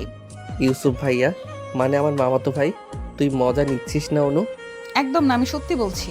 কিন্তু আমি বিশ্বাস করছি না, দুনিয়াতে এত মেয়ে থাকতে তোর মতো গবেট মার্কে একটা মেয়েকে ভাইয়া বিয়ে করতে চাইবে? অসম্ভব। তোর এসব ঢপবাজিতে আমি গলছি না। তুই সাথীকে নিয়ে জেলাস হয়েছিস বলে এখন ভাইয়াকে নিয়ে আমায় জেলাস ফিল করাতে চাচ্ছিস, আমি জানি। কথাগুলো বলে অনুর হাত থেকে জ্যাকেটটা নিয়ে অনল নিচে নেমে যায়। হাত পা ছড়িয়ে কাঁদতে ইচ্ছে করছে অনুর। অনল বাসায় গিয়ে ইউসুফকে দেখে রীতিমতো চমকে যায়। কুশল বিনিময় করে বলে, ভাইয়া তুমি কেমন আছো? আলহামদুলিল্লাহ ভাই, তুই ভালো আছিস? আলহামদুলিল্লাহ। কখন আসলে? সকালেই। তুই কি সারাদিন বাড়ির বাইরেই থাকিস নাকি? ওই তো একটু যাওয়া হয় ঘুরতে। অনু চলে গেল কেন রে? আর বলো না ফুপি, আমায় দেখে লজ্জা পেয়েই দৌড় দিল। এবার অনলের টনক নড়ল। ছাদে বলা অনুর কথাগুলো মনে পড়ে যায়। তার মানে অনু মিথ্যে বলেনি। শিমুল বেগম অনলকে বললেন, খবর কিছু শুনেছিস? আমাদের ইউসুফ ডুবে ডুবে জল খাচ্ছে। ইউসুফ অনুকে বিয়ে করতে চায়, তোর বাবা কথাও বলেছে। অনুর বাবা তো রাজি। শীতকাল, বৃষ্টি হওয়ার সম্ভাবনা ক্ষীণ। তবুও অনলের মনে হচ্ছে বাইরে বাজ পড়ছে। নিজেকে শান্ত করার চেষ্টা করছে অনল। শিমুল বেগমের লাস্ট কথা শুনে অস্থিরতা যেন দ্বিগুণ বেড়ে গেল। তিনি বললেন, তোর মামা মামি দোকানে গেছে আংটি কিনতে। যেহেতু দুই পরিবারই রাজি, তাই এঙ্গেজমেন্ট আজই করবে। আয়নার সামনে নির্জীব হয়ে বসে রয়েছে অনু। খালেদ রহমান যখন বললেন এঙ্গেজমেন্ট আজই হবে, তখন থেকে একদম নিশ্চুপ হয়ে গেছে অনু। ইউসুফদের আসতে রাত একটু বেশি হলো। আমিনা বেগম খাবারের বিশাল বন্দোবস্ত করে ফেলেছে। নাস্তা দেওয়া হলো। কিছুক্ষণ পর অনুকে নিয়ে এলো তিনু। মাথায় ঘুমটা টানা। ইউসুফের পাশে বসানো হয় অনুকে। ইউসুফের বাবা হেসে বলেন, বেয়াই সাহেব, মেয়ে কি দেখব বলেন? ছোট মেয়েটা যে এত বড় হয়ে গেল টেরই পেলাম না। ইউসুফ হুট করে আবদার করে বসে অনুকে বউ করে আনবে। অনুকে তো আমাদের শুরু থেকেই পছন্দ, আপত্তি করার প্রশ্নই আসেনি। আমার ছেলের পছন্দ কিন্তু মানতে হবে মশাই। উত্তরে খালেদ রহমান হাসেন। তারা দিয়ে বলেন, তা যা বলেছেন, আপনার ছেলেও কম নয়। এ কি, চা নিচ্ছেন না কেন? চা নিন, ইউসুফের বাবা বললেন। তা নিচ্ছি, আগে এঙ্গেজমেন্টটা হয়ে যাক। আচ্ছা, এত ঘরোয়াভাবে সবকিছু হওয়াতে আপনাদের কোনো সমস্যা নেই তো? একদমই না। ইউসুফের বাবা আংটিটা ইউসুফকে দিয়ে বললেন, নে, আংটিটা পরিয়ে দে। ইউসুফ ডান হাতে আংটি নিয়ে বাম হাত বাড়িয়ে দেয় অনুর দিকে। অনু সরাসরি অনলের দিকে তাকায়। তার চক্ষু ভরে অশ্রু জমা হয় মুহূর্তে। অনু মাথা নত করে কেঁদে ফেলে। আমিনা বেগম ছুটে এসে অনুর মাথাটা বুকে চেপে ধরে বললেন, পাগলি মেয়ে, কাঁদছিস কেন? এখনই কি তোকে নিয়ে যাচ্ছে নাকি? জরুরি ফোন এসেছে বলে তখন বাড়ি থেকে বের হয়ে আসে অনল। আমিনা বেগম অনুর বাম হাতটা ধরে এগিয়ে দেওয়ার পর ইউসুফ ওকে আংটি পরিয়ে দেয়। রাতে বারান্দায় গোলুকে কোলে নিয়ে চুপ করে বসে আছে অনু। ছাদে দাঁড়িয়ে দাঁড়িয়ে আকাশ দেখছে অনল। অনল নিজের নাম কারো ক্রন্দনরত কণ্ঠ শুনে পেছনে ফিরে তাকায় অনল। সামনে দাঁড়িয়ে অনু। ফুফিয়ে ফুফিয়ে কাঁদছে সে। অনল জিজ্ঞেস করলো, কাঁদছিস কেন অনু? অনু দৌড়ে এসে ঝড়ের বেগে আছড়ে পড়ে অনলের বুকে। জ্যাকেট খামচে ধরে হাউ মাউ করে কাঁদতে কাঁদতে বলে, প্লিজ বিয়েটা ভেঙে দেন, আমি অন্য কাউকে বিয়ে করতে পারবো না। অনলের ভেতর ঝড় বয়ে যাচ্ছে। অনু অনলের শার্টের কলার চেপে ধরে কাঁদতে কাঁদতে বলে, ভেঙে দিবেন তো এই বিয়ে? শুধু শুধু পাগলামি করছিস অনু। ইউসুফ ভাইয়া অনেক ভালো ছেলে, তোকে অনেক সুখে রাখবে। তবে তোকে খুব মিস করবো রে। তোর সাথে আর ঝগড়া করা হবে না। তোর পেছনে লাগা হবে না। সুইজারল্যান্ড গিয়ে কি আমায় ভুলে যাবি অনু? অনু এবার আরো জোরে হাউমা করে কেঁদে ওঠে। ওইভাবে শার্টের কলার চেপে ধরে বলে, আপনি বলেছিলেন না আমি বোকা। সত্যি ভালোবাসা কোনটা, আবেগ কোনটা আমি বুঝি না। সত্যি এতদিন আমি বুঝিনি যে মানুষটা সারাক্ষণ আমার সাথে ঝগড়া করে সেই মানুষটাকেই আমি ভালোবাসি। আমি বুঝিনি যে এই মানুষটাকে ছাড়া আমার চলবে না। হ্যাঁ, আমি আপনাকে ভালোবাসি। আপনার সাথে সারা জীবন আমি ঝগড়া করতে চাই। আপনার সাথে আমি সারা জীবন কাটাতে চাই। অনল অনুর হাত ছাড়িয়ে নেয়, চোখের পানি মুছে দিয়ে বলে, একদিন তোর বিয়ে হবে জানতাম। তোর বিয়েতে খুব নাচবো, আনন্দ করব ভেবে রেখেছিলাম, কিন্তু সেই দিনটা যে এত দ্রুত চলে আসবে সেটা ভাবিনি। মিস করব অনু, ভীষণ মিস করব। শীতের মধ্যে আর এখানে থাকিস না, বাড়ি চলে যা। আপনি কি বুঝতে চাচ্ছেন না? না বুঝতে পারছেন না? এড়িয়ে যাচ্ছেন কেন? এড়িয়ে যাবেন না প্লিজ। দয়া করে আমার মনের অবস্থাটা একটু বোঝার চেষ্টা করুন। আমার আপনাকে প্রয়োজন, শুধুই আপনাকে। কাঁদতে কাঁদতে হেঁচকে উঠে যায়। আস্তে আস্তে শরীরটাও নিস্তেজ হয়ে আসে। কথাগুলো কেমন জড়িয়ে জড়িয়ে যাচ্ছে। একসময় সেন্সলেস হয়ে অনলের উপরই পড়ে যায় অনু। দু হাতে আঁকড়ে ধরে সে অনুকে, বুকের সাথে শক্ত করে চেপে ধরে অনল বলল, সরি। দু ফুটো অশ্রু গড়িয়ে পড়ে অনলের চোখ থেকে। মাঝরাতে অনুর ঘুম ভাঙলে সে নিজেকে বিছানায় আবিষ্কার করে। বিছানার পাশে মোবাইল হাতটাও মোবাইল পেল না। উঠে দাঁড়াতে অলসতা লাগছে, শরীরে মনে হচ্ছে শক্তি নেই। কিছুক্ষণ ঝিম মেরে বিছানাতেই বসে থাকে। খোলা চুলগুলো হাত কোপা করে বিছানা থেকে নামে। লাইট জ্বালিয়ে দেখে গোলু ফ্লোরের এক কোণে গুটিসুটি হয়ে শুয়ে রয়েছে। এই ঠান্ডার মধ্যে বেচারাকে কষ্ট দিচ্ছে ভেবে অনু নিজেরই খারাপ লাগছে। গোলুর জন্য ছোট্ট বাক্সে আলাদা বিছানা বানিয়েছিল অনু। ওকে তুলে নিয়ে সেই বাক্সের বিছানায় শুয়ে দেয়। ওর জন্য বানানো ছোট্ট ল্যাপটা গায়ে জড়িয়ে দিল। গোলু একবার চোখ মেলে তাকিয়ে আবার চোখ বন্ধ করে ফেলে। অনু ওর মাথা চুলকে দেয় কিছুক্ষণ। বারান্দায় গিয়ে দেখে তিতুস খাঁচার মধ্যে ঝিমুচ্ছে। ওর খাবার প্রায় শেষ। ঘর থেকে খাবার আর পানি দিয়ে যায়। তখন দৃষ্টি চলে যায় অনলের ঘরের দিকে। এখনো ওর ঘরে আলো জ্বলছে। অনুর মনে পড়ে যায় ছাদের ঘটনাটির কথা। অনলের নিষ্ঠুরতার কথা ভাবতেই একদলা ভারী মেঘ এসে জমা হয় চোখের কার্নিশে, যার শেষ ফলাফল হিসেবে নেত্রপল্লব অশ্রুতে ভিজে ওঠে। দীর্ঘশ্বাস নিয়ে অনু ঘরে ফিরে আসে। ওয়ার্ড্রপ থেকে জামা কাপড় বের করে শাড়িটা আগে খুলে ফেলে। তারপর ওয়াশরুমে চলে যায় ফ্রেশ হতে। সকালে অনুর ঘুম ভাঙে আমেনা বেগমের ডাকে। চোখ না মেলেই অনু বলে, বলো। ইউসুফ এসেছে তোর সঙ্গে দেখা করতে। এত সকালে? এত সকাল কোথায় পেলি? 11টা বাজতে চলল। অনু নিশ্চুপ, আবার ঘুমিয়ে পড়েছে নির্ঘাত। তিনি কাঁধে ধাক্কিয়ে আবার ডাকেন, উঠ রে অনু, ছেলেটা সেই কখন থেকে বসে আছে। যাও, আসছি। তাড়াতাড়ি। আমেনা বেগম চলে যাওয়ার প্রায় 5 মিনিট পরে অনু উঠে। আরও পরে উঠত যদি না তিনু এসে ডেকে যেত। অনু ফ্রেশ হয়ে ড্রয়িং রুমে আসে। ড্রয়িং রুমে কেউ নেই। রান্নাঘরে ওকে দিয়ে দেখে আমেনা বেগম রান্না করছেন। সম্ভবত দুপুরে রান্না করছেন। আয়োজন বেশ ভালোই।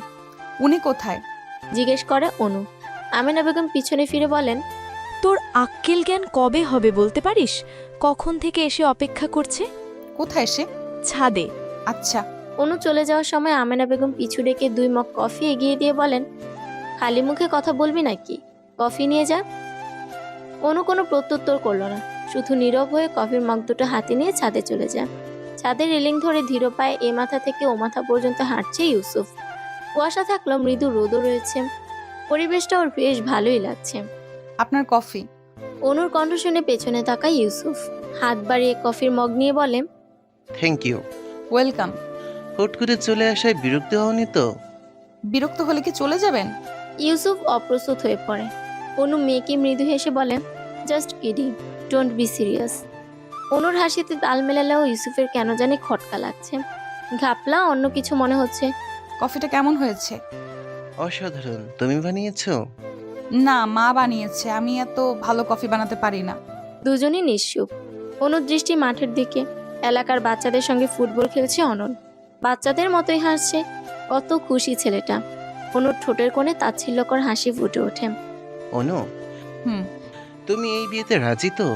অনু এবার শব্দ করে হেসে ফেলে।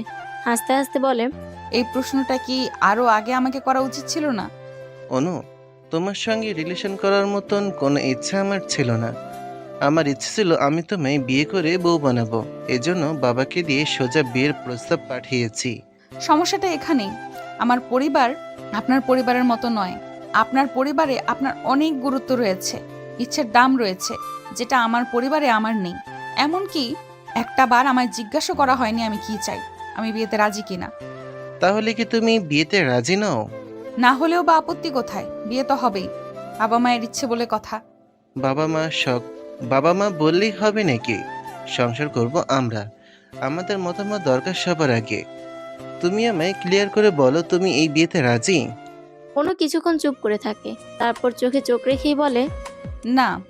ইউসুফ কি বলবে বুঝতে পারছে না, বাক শক্তি লোপ পাওয়ার জোগাড়। গোপনে দীর্ঘশ্বাস নিয়ে বলে, তাহলে এই বিয়ে হবে না। তুমি নিশ্চিন্তে থাকো, ইচ্ছার বিরুদ্ধে বিয়ে করার মতন ছেলে আমি নই।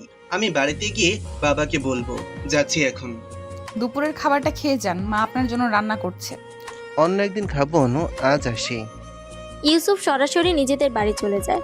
যাওয়ার আগে আমেনা বেগমের সঙ্গেও দেখা করে যায়নি, তাহলে এভাবে না খেয়ে কখনোই আসতে দিতেন না। অন্যদিকে অনুর এমন চটপটে স্বীকারোক্তি ওকে পীড়া দিচ্ছে, ভুলটা নিজেরই মনে হচ্ছে। সে যদি নিজেই একবার অনুকে জিজ্ঞেস করত। ইউসুফ চলে যাওয়ার পরও অনু কিছুক্ষণ ছাদে পায়চারি করে, লুকিয়ে লুকিয়ে অনলকেও দেখে। অনলের দৃষ্টি যে ছাদের দিকে নেই তা কিন্তু নয়, ও নিজেও খেলার ছলে একটু পরপর ছাদের দিকে তাকাচ্ছে। ইউসুফের সঙ্গে অনুকে দেখে কষ্ট হলো, সরে যেতে পারছিল না। অনু রাতে ঘুমিয়েছিল কিনা তার জানা নেই, কিন্তু তার চোখের পাতায় ঘুম সারা রাতে একবারও আসেনি। অনু ইউসুফের বউ হবে এটা ভাবতেই যেন বুকটা মোচড় দিয়ে ওঠে। অজানা অদৃশ্য কষ্টটা জেগে ধরে। অনুও ভালোবাসাটা আগে ফিল করতে পারেনি, হয়তো অনলও নয়, তবে এখন যে অনুভূতি হচ্ছে তার নাম কি? ভালোবাসা। অনু ছাদ থেকে নেমে আসে। আজ ভার্সিটিতে তো যাওয়া হলো না, তবে একটু হেঁটে আসা যায়। সেও কাউকে কিছু না বলে একাই হাঁটতে বের হয়। মাঠের পাশ দিয়ে যাওয়ার সময় অনল দৌড়ে আসে, হাঁপাচ্ছে সে। অনু কিছু বলছে না, চুপচাপ হেঁটে চলেছে শুধু। কেমন আছিস অনু? অনু নিরুত্তর। অনল প্রশ্ন করে, কথা বলবি না? এবারও অনু কোনো উত্তর দিল না। একটা রিক্সা ডেকে চুপচাপ উঠে পড়ল, এমনকি একটাবার অনলের দিকে ফিরেও তাকায়নি। অনু রেহেন ব্যবহারে বুকের ভেতর কেমন যেন চিনচিন করে ওঠে অনলের। অসহায় লাগে। অনু তো এমন নয়। পুরো বাড়িতে পিনপতন নীরবতা চলছে, এমনকি ফ্যানের ভন ভন করার শব্দটাকেও প্রকট মনে হচ্ছে এখন। অনুর সামনে চোয়াল শক্ত করে ক্রুদ্ধ হয়ে দাঁড়িয়ে রয়েছে খালেদ রহমান। হাঁটতে হাঁটতে যাওয়ার সময় মাঝ রাস্তাতেই খালেদ রহমানের সঙ্গে দেখা হয়ে যায়। তার অগ্নিবর্ণ দৃষ্টি বলে দিচ্ছিল ঠিক কতটা রেগে আছেন তিনি, কিন্তু রাস্তায় কিছুই বলেননি। অনুকে সঙ্গে করে বাড়িতে নিয়ে এসেছেন। এতক্ষণ ক্ষুব্ধ হয়ে চুপচাপ থাকলেও এবার তিনি কষে থাপ্পড় বসান অনুর গালে। টাল সামলাতে না পেরে কয়েক কদম পিছিয়ে যায় অনু। সঙ্গে সঙ্গে মনে হয় গাল কয়েক ইঞ্চি ফুলে গিয়েছে। এতটা ব্যথা হচ্ছে যে মনে হচ্ছে গাল ফেটে এখনই রক্ত বের হবে। গাল চেপে ধরে দাঁড়িয়ে থাকে অনু, ঠোঁট কামড়ে ধরে কান্না আটকানোর চেষ্টা করছে। খালেদ রহমান বাজখাই গলায় বলেন, তোমার তো সাহস কে দিয়েছে বিয়ে ভাঙার? কোন দিক থেকে ইউসুফকে তোমার অপছন্দ বলো? নীরবে চোখের অশ্রু বিসর্জন দিচ্ছে অনু। আমেনা বেগম কাছে আসার আগে খালেদ রহমান চিৎকার করে বলেন, খবরদার মাঝখানে আসবে না তুমি। এখানে আমি আর অনু কথা বলছি, আজ আমার সব প্রশ্নের উত্তর ওকে দিতে হবে। এবার তিনি অনুকে জিজ্ঞেস করলেন, তুমি কেন বিয়ে ভেঙেছো? চুপ করে থাকবেন অনু, মাথায় রক্ত চেপে আছে এমনিতেই। ইউসুফকে তোমার কেন পছন্দ নয়? আমি এখনই বিয়ে করতে চাচ্ছি না আব্বু, সবাইকে ছেড়ে এত দূরে আমি থাকতেও পারবো না। ফুফিয়ে ফুফিয়ে বলল অনু। অনলের কথা বলতে গিয়েও বলতে পারলো না। যেখানে অনল অনুকে ভালোবাসে না, সেখানে বাবার সামনে এ কথা বলার বৃথা মানে হয় না। রাগে গিজ গিজ করছেন খালেদ রহমান। চোয়াল শক্ত করে বলেন, বড় হয়ে সাহস বেড়ে গেছে, নিজের ভালো বুঝতে শিখেছো। ওরে নিজের ভালো, তোমার কোনো ব্যাপারে আমি আর নেই। কথা শেষ করে নিজের ঘরে গিয়ে ধীরিম করে দরজা বন্ধ করে দেয় খালেদ রহমান। অনু আর এক সেকেন্ডও দাঁড়িয়ে না থেকে বাড়ি থেকে বেরিয়ে আসে। তিনু আমেনা বেগম অনেকবার ডাকলেও পিছু ফিরে দাঁড়ায়নি। অনেক, আমি কেন জানি অনুর বিয়ে নিয়ে খুশি হতে পারছি না, বলল অনল। অনেক কম্পিউটার গেমস খেলছিল। অনলের এ কথা শুনে সচকিত হয়ে তাকিয়ে বলে, কেন? এই কেনর উত্তরই তো আমার কাছে নেই। তুমি কি অনুকে ভালোবাসো? কাল রাতে অনু ছাদে এসেছিল। কেন? আমার কাছে। কি বলেছে? অনু আমায় ভালোবাসে, বিয়ে ভেঙে দিতে বলেছে, কান্নাকাটি করেছে অনেক। আমার মনে হয় অনলের পুরো কথা শেষ হওয়ার আগে অনেকের ফোন বেজে ওঠে। তিনু ফোন করেছে। একটু ওয়েট ভাইয়া বলে অনেক ফোন রিসিভ করে। ওপাশ থেকে তিনু প্রায় কেঁদেই ফেলবে সেভাবে বলে, অনেক অনেক, আপু বাড়ি থেকে বেরিয়ে গেছে। ইউসুফ ভাইয়াকে আপু বিয়ে করবে না বলেছে, বিয়ে ভেঙে দিয়েছে বলে আব্বু খুব রেগে গেছে, আপুকে মেরেছে আর বকেছেও অনেক। কখন বের হয়েছে? এই এক্ষুনি তুমি আর অনল ভাইয়া একটু খুঁজে দেখো না। আচ্ছা তুমি চিন্তা করো না, আন্টিকে চিন্তা করতে বারণ করো, আমি দেখছি। অনেকের সব কথাই অনল শুনেছে। চিন্তিত হয়ে বলে, কি হয়েছে রে? ভাইয়া অনু বাড়ি থেকে বের হয়ে গেছে। মানে কি? কেন বিয়ে ভেঙে দিয়েছে অনু? এজন্য আঙ্কেল মেরেছিল? আমি গিয়ে অনুকে খুঁজছি, তুই মাকে নিয়ে ওদের বাসায় যা, ওদেরকে চিন্তা করতে বারণ কর। আচ্ছা ঠিক আছে। অনল বাড়ি থেকে বের হওয়ার পথে জেসি আর শুভাকে ফোন করে জিজ্ঞেস করে ওদের বাড়িতে গেছে নাকি। যখন শুনলো সেখানে যায়নি, তখন ওদের বলল যে না, বাকি বান্ধবীদের ফোন করে আপডেট নিয়ে একটু জানায়। ওরা বলল জানাবে। এবার অনল রাজীব এবং এনামুরকে কল করে কিছু অ্যাড্রেস দিয়ে সেখানে অনু আছে নাকি খুঁজতে বলল। অনু যেসব জায়গায় যেতে পারে সেসব জায়গাতেই খুঁজছে এবং ভাগ্য ভালো থাকায় ধারণা সত্যি হয়। কতগুলো বাচ্চাদের মাঝে অনু উদাস হয়ে বসে আছে। বাচ্চারা অনুর রাগ ভাঙানোর চেষ্টা করছে। সবগুলো বাচ্চাকেই অনল চেনে। এরা এখানে ফুল খাবার বিক্রি করে। অনেকবার অনুর সঙ্গে এখানে আসা হয়েছিল। অবশেষে অনুকে পেয়ে যেন প্রাণ ফিরে পেল। ঠোঁটের কোণে শান্তির হাসি। অনলও ওদের দিকে এগিয়ে গিয়ে মাঝখানে জায়গা করে বসে। অনলকে দেখে অনু ভ্রু কুঁচকে ফেলে। তোমাদের আপামনি এভাবে গাল ফুলিয়ে আছে কেন বাচ্চারা? জিজ্ঞেস করলো অনল। ওরা সমস্যার বলল জানি না। সত্যি বলতে অনলকে এখন অনুর বিরক্ত লাগছে, অসহ্য লাগছে। সে বাচ্চাদের থেকে বিদায়ও নিল না। বসা থেকে উঠে হনহন করে হাঁটা শুরু করে। পিছু পিছু অনলও আসে। পাশাপাশি হাঁটতে হাঁটতে বলে, কি সমস্যা অনু? আমার সঙ্গে কথা কেন বলিস না? কথা বলতে ভালো লাগে না তাই বলিনি, কোনো কারণ নেই। অবশ্যই কারণ আছে, সব কিছুর পেছনেই কোনো না কোনো কারণ থাকে। অনু থেমে যায়, দু হাত জড়ো করে বলে, দয়া করে আমায় একটু একা থাকতে দিন, আমি একা থাকতে চাই। তুই নাকি বিয়ে ভেঙে দিয়েছিস? এই জন্য মনে হচ্ছে আপনার খুব অসুবিধা হয়ে গেল। ভয়ের কোনো কারণ নেই। আপনাকে ভালোবাসার কথা কাউকেই বলবো না, আর আপনাকেও বিরক্ত করব না। কাল রাতের জন্য সরি। অনু কথা শেষ করে হাঁটা শুরু করে। এর মাঝে নির্জনতা ছেড়ে দুজনের লোকালয়ে চলে এসেছে। চারপাশে লোকজনের সমাগম। অনল পেছন থেকে বলে, সরি বললেই তো এখন আর কিছু হবে না অনু। আমি তোকে একাও থাকতে দেব না, কারণ আমি তোকে ভালোবাসি। I love you. শেষের দুইটা লাইন কানে পৌঁছাতেই অনু থমকে দাঁড়ায়। চোখ দুটো ছলছল করে ওঠে।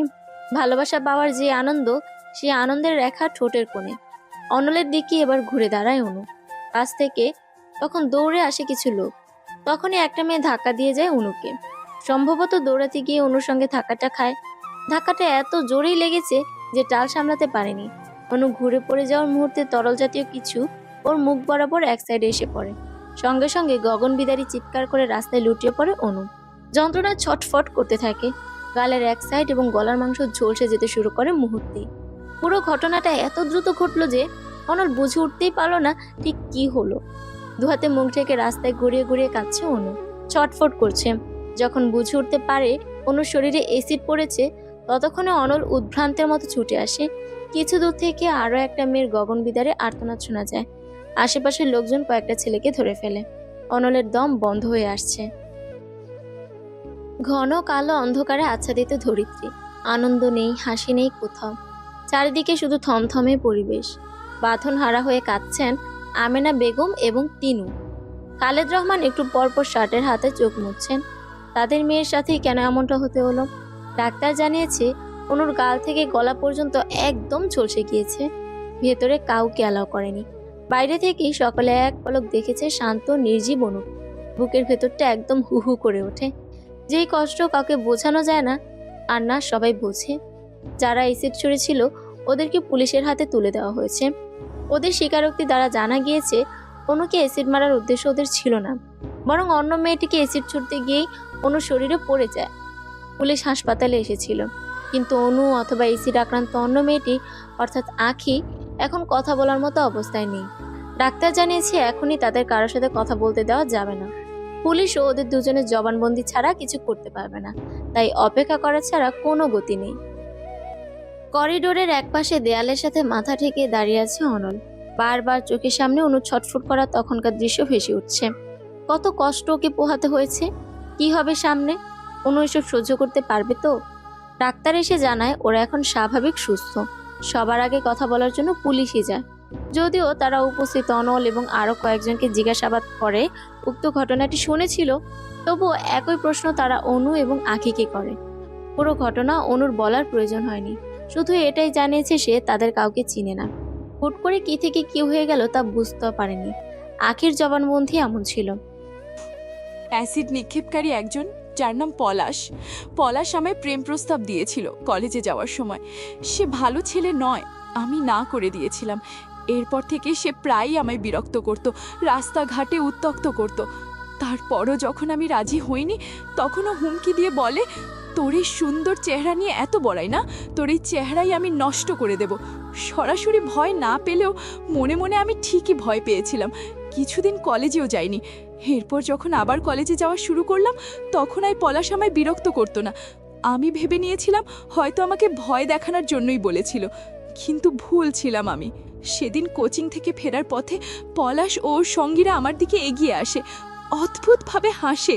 আমি ভয় পেয়ে দৌড়ানো শুরু করি। দৌড়াতে দৌড়াতে অন্য একটা মেয়ের সঙ্গে ধাক্কা খাই। আমার জন্য ওই মেয়েটাকেও অ্যাসিডের শিকার হতে হয়। এবার আখির কান্না আরো বেড়ে যায়। ডাক্তাররা জানায় এই সময় ওদের উত্তেজিত করা ঠিক হবে না। পুলিশের যা জানার দরকার তা জেনে নিয়েছে, আর কোনো প্রশ্ন তারা করেনি। তবে এটা বলেছে যে এর প্রাপ্য শাস্তি পলাশ ও ওর বন্ধুরা পাবে। হাসপাতালের বাইরে সাংবাদিকদের দলবল। একদিনে একই সময়ে 2 মেয়ে অ্যাসিডের শিকার। এই খবর যেন মুহূর্তেই ছড়িয়ে পড়েছে সব জায়গায়। ডাক্তাররা তাদের হাসপাতালের ভেতর অ্যালাউ করেনি।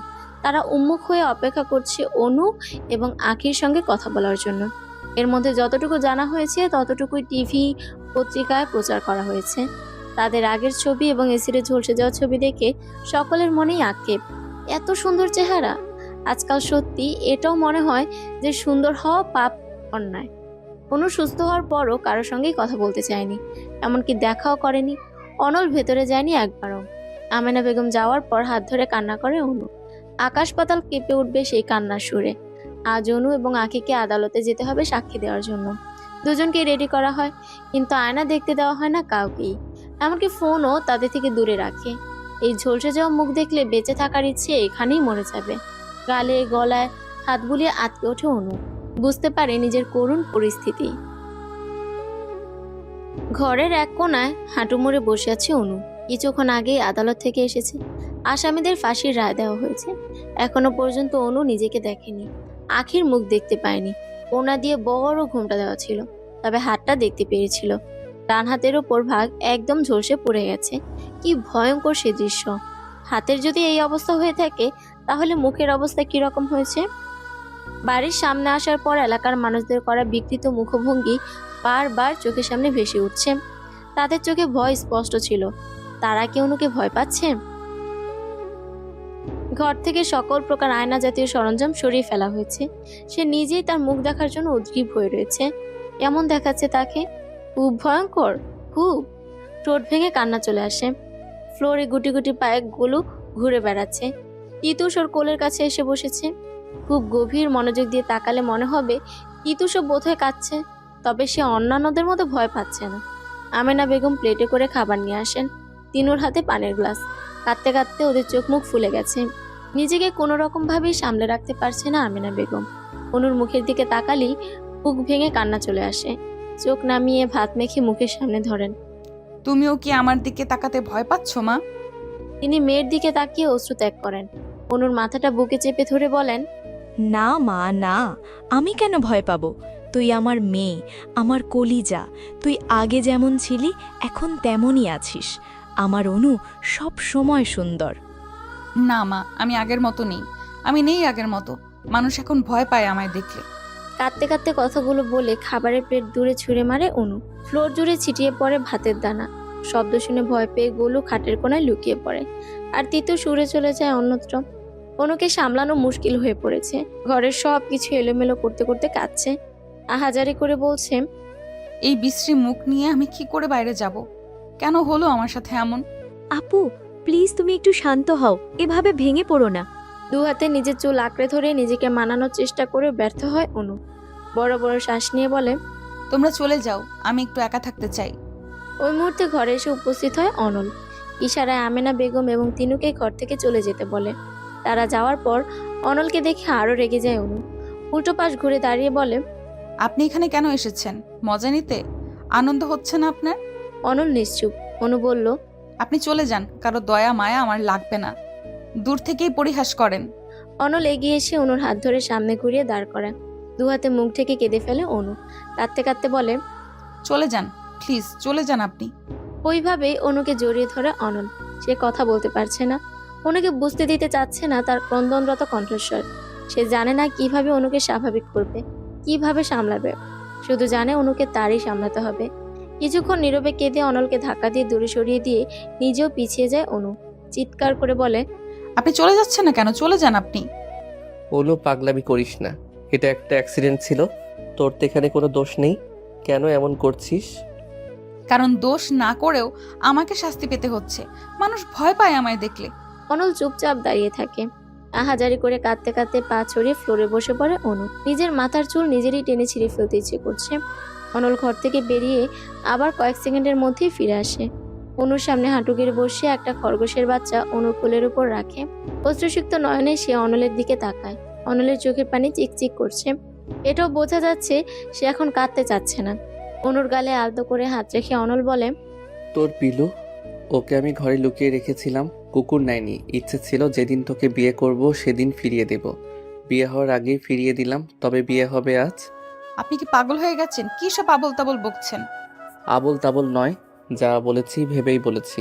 আমি তোকে ভালোবাসি, তোকেই বিয়ে করব। অসম্ভব। কেন অসম্ভব অনু? তোর মুখ ঝলসে গেছে বলে কি আমার ভালোবাসায় ভাটা পড়েছে? কমে গেছে আমার ভালোবাসা? আপনার এখন আবেগের বয়স নেই। কোনো আবেগের টানে আপনি এমন সিদ্ধান্ত নিয়েছেন আমি জানি না। বাড়ি চলে যান। অনল এবার অনুর দুগালে হাত রাখে, চোখে চোখ রেখে বলে, আল্লাহর কসম, তোকে বিয়ে করার সিদ্ধান্ত আমি আবেগের বশে নেইনি। আমি তোকে ভালোবাসি, আমার পরিবারের সবাই রাজি। আজই তোর বাবার সাথে কথা হবে। অনলের বুকে মাথা রেখে ফুফিয়ে ফুফিয়ে কেঁদে অনু বলে, কেন এমন করছেন আপনি? কেন ভালোবাসেন? অনল কিছু বলল না, শুধু নীরবে অশ্রু বিসর্জন দিয়ে বাহুবন্ধনে শক্ত করে আবদ্ধ করে রাখলো অনুকে। খালেদ রহমান বাড়িতে ছিলেন না, একটু আগেই এসেছেন। চোখে মুখে চিন্তার আভাস, চোখ মুখ ফোলা। চা দেব? দাও। চা বানানোই ছিল, গরম করে কাপে ঢেলে সেন্টার টেবিলের উপর রাখে। পাশের সোফায় বসে আমেনা বেগম জিজ্ঞেস করে, কোথায় গিয়েছিলে? বাড়ি বিক্রির ব্যাপারে কথা বলতে। বাড়িটা বিক্রি করে দেবো আমি না, মেয়ের চিকিৎসা করাবো, দেশের বাইরে পাঠাবো সার্জারি করার জন্য। কেউ আমার মেয়েকে কুৎসিত বলুক বিস্ত্রী বলুক, এটা আমি চাই না, সহ্য করতে পারবো না আমি। কথার উত্তর দিতে পারলেন না আমেনা বেগম। কান্না ছাড়া তিনি আর কিই বা করতে পারবেন? তবে রাগী মানুষটার আড়ালেও যে অফুরন্ত ভালোবাসা রয়েছে সেটা তিনি আজ বুঝতে পারলেন। খালেদ রহমানের ব্যাপারে তার একটা ভ্রান্ত ধারণা ছিল, যা আজ তাসের ঘরের মতো ভেঙে গেছে। অনলের বাবা মা এসে বিয়ের কথা বলেছেন। কিছুক্ষণ নীরব থেকে ভাবুক হয়ে খালেদ রহমান বলেছিলেন, অনলকে আমার অভ্যঞ্চত নয়, ওরা দুজন দুজনকে ভালোবাসে, বিয়ে করতে চাই, এতেও আমার কোনো সমস্যা নেই। কিন্তু আগে অনু পুরোপুরি ঠিক হয়ে হবে, তারপর বিয়ে। কেউ যেন আমার মেয়ের দিকে আঙ্গুল তোলে, এটা আমি বলতে পারি। অনল দয়া দেখিয়ে ওকে বিয়ে করেছে। সকলে অভিভূত হয়েছিল ওনার কথা শুনে। দরজার আড়ালে দাঁড়িয়ে বারবার ওনার চোখ মুছছিল অনু। সে তার বাবার সাথে কত খারাপ ব্যবহার করেছিল, অথচ বাবা কত ভালোবাসে। খালেদ রহমানের সিদ্ধান্তে সবাই রাজি হয়েছে। উন্নত মানের চিকিৎসার জন্য টাকার ব্যবস্থা করা হচ্ছে। জেসি এবং শুভা বেশিরভাগ সময়টা এখন অনুদের বাসাতেই থাকে। লুডো খেলে, গান শোনে, চোর পুলিশ খেলে। প্রকৃত বন্ধুরা কখনোই ভুলে যায় না। সময়ের সাথে সাথে মানিয়ে নিতে শিখেছে অনু। দুপুরবেলায় খাওয়া দাওয়া করে ঠিক করা হলো ওরা ছাদে যাবে। ছাদে বসে বসে লুডো খেলবে চারজন মিলে। জেসি আর শুভা সোফায় বসে আরাম করছে। কলিং বেল বাজে তখন। দরজা খুলে দেয় তিনি। এলাকার অনেকে এসেছে এবং সেই ভিক্ষুক বৃদ্ধা মহিলাটিও। অর্ণা দিয়ে মুখের এক সাইড অনু ঢেকে রেখেছে। বৃদ্ধা জিজ্ঞেস করেন, ভালো আছো বইন? তোমার খবর আমি শুনছিলাম, আইছিলামও দেখতে, কিন্তু তুমি তখন কাউরুর লগেই দেখা করো নাই। ভালো আছি দাদি। কথাবার্তার শব্দ পেয়ে খালেদ রহমান এবং আমেনা বেগমও ড্রয়িং রুমে আসেন। সকলের সঙ্গে আলাপ বার্তা করেন। এরপর তারা সবাই টেবিলের উপর টাকা রেখে বলেন, বেশি টাকা পয়সা দেওয়ার সামর্থ্য আমাদের নাই ভাই। অনু জানে আমাদের অবস্থা, যা পারছি দিছি। আমরাও চাই আমাদের অনু আবার প্রাণ ফিরে পাক, হাসি খুশি অনু ফিরে আসুক আমাদের মাঝে। আমেনা বেগম এবং খালেদ রহমানের চোখে পানি এসে পড়ে। এতগুলো মানুষ অনুকে ভালোবাসে। কিছু মানুষ ভালোবাসার প্রতিদান দিতে জানে না, যেটা করে তা হচ্ছে বেইমানি। এই সহজ সরল মানুষগুলো বেইমানি বোঝে না। তাদের প্রত্যেককেই অনু কোনো না কোনোভাবে সাহায্য করেছিল। এখন অনুর বিপদেও তারা মুখ ফিরিয়ে নেয়নি, পাশে এসে দাঁড়িয়েছে তাদের সামর্থ্য অনুযায়ী। কজনই বা থাকে বিপদের সময়ে পাশে। যদিও টাকার ব্যবস্থা সব হয়ে গিয়েছিল, তবুও খালেদ রহমান তাদের ফিরিয়ে দিলেন না। অনু কেঁদে ফেলে এত ভালোবাসা দেখে।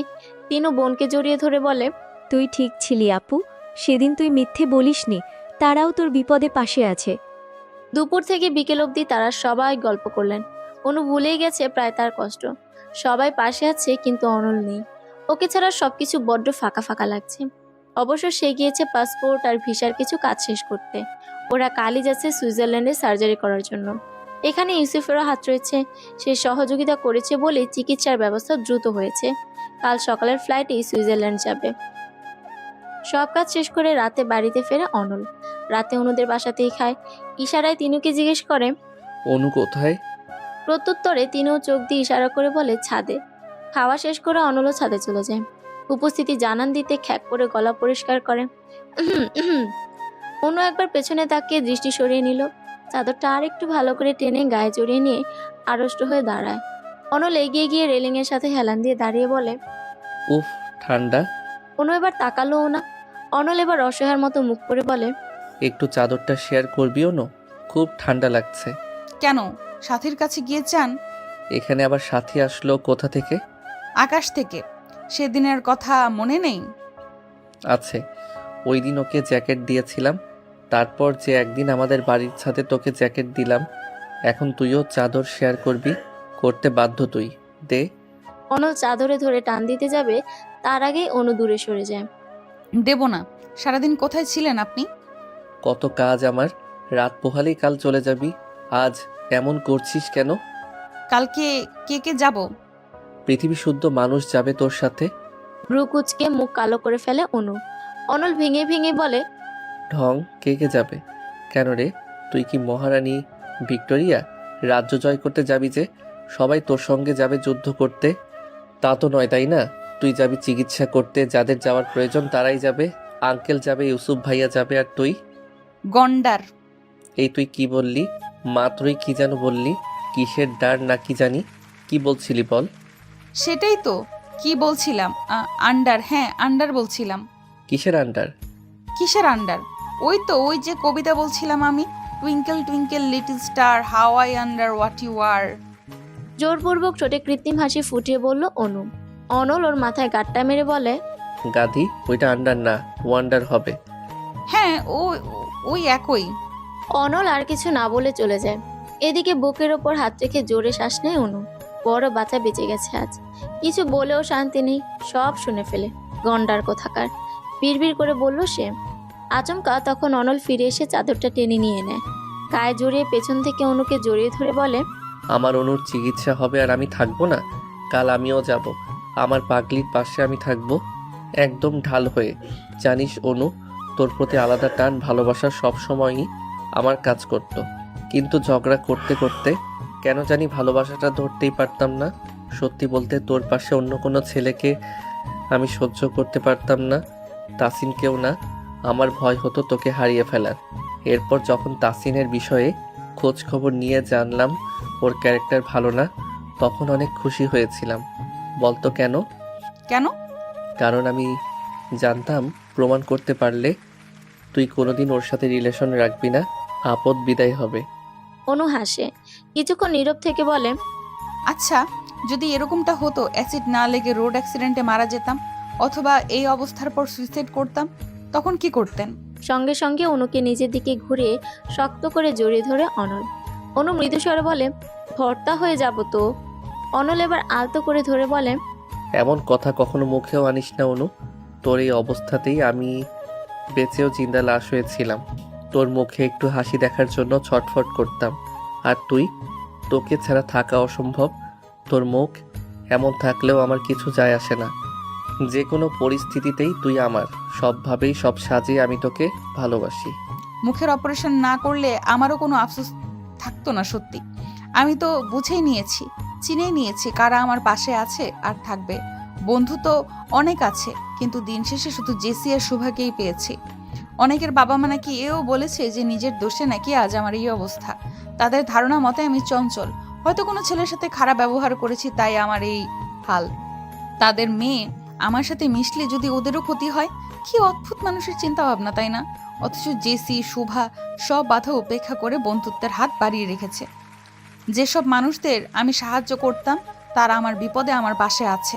আমি শুধু তাদের প্রয়োজনই ছিলাম না, বরং প্রিয়জনও ছিলাম। এটা তো স্পষ্ট। যেই বাবাকে মনে মনে অপছন্দ করতাম, হঠাৎ আমায় সে ভালোবাসে না, অথচ সে সবার চেয়ে বেশি অস্থির। কারো কাছ থেকে হাত পাতেনি, জমি জমা সব বিক্রি করেছে, এমনকি নিজের শখের বাড়িটাও বিক্রি করতে দুবার ভাবেনি। আর আর যাকে আমি ভালোবাসি সে এখনো আমার হাত শক্ত করে ধরে রেখেছে। তার বাবা মা ভাই এসে 3 বেলা আমায় দেখে যাচ্ছে, সাহস জুগিয়ে যাচ্ছে, বারবার মনে করিয়ে দিচ্ছে তাদের বাড়ির বউ হওয়ার কথা। তারা অপেক্ষায় আছে। তাহলে এখন আপনিই বলেন, কেন আমি সামান্য অ্যাক্সিডেন্টের জন্য সবকিছু ছেড়ে দেব? সত্যি বলতে অনেকবার ভেবেছিলাম সুইসাইডের কথা, কিন্তু সবার এত সাহস, ভরসা, সাপোর্ট সেটা হতে দেয়নি। আমি বিশ্বাস করি বেঁচে থাকার জন্য এসব আমার জন্য যথেষ্ট। অনুর কপালে চুমু খেলো অনল, আর একটু সকলত করে জড়িয়ে ধরে চুলে হাত বুলিয়ে দিয়ে বলল, আমার পাগলিটা অনেক বুঝদার হয়েছে। আকাশে আজ চাঁদ দেখতে পাচ্ছিস? অনু একবার আকাশের দিকে তাকিয়ে আবার অনলের বুকে মাথা রাখে, শক্ত করে জড়িয়ে ধরে বলে, অনল বলল, আকাশে কিন্তু আজ সম্পূর্ণ চাঁদ নেই, তবু চারপাশ কত আলোকিত দেখেছিস? কুয়াশা কিন্তু চাঁদের সৌন্দর্য আড়াল করতে পারেনি, তেমনি সামান্য ঝলসে যাওয়া চামড়াও পারিনি তোর সৌন্দর্য কেড়ে নিতে। বরং তোর মনের সৌন্দর্য তোর চেহারার সৌন্দর্যকে আরও দ্বিগুণ করেছে। আর সম্পূর্ণ চাঁদ না পেলে আফসোসও থাকতো না। আমার সম্পূর্ণ চাঁদ লাগবে না রে, শুধু তুই থাকলেই হবে। তোর মুখের পোড়া অংশ কখনো তোর প্রতি আমার ভালোবাসা কমাতে পারিনি। তুই যে আমার চাঁদ, আমার ভালোবাসার এক ফালি চাঁদ।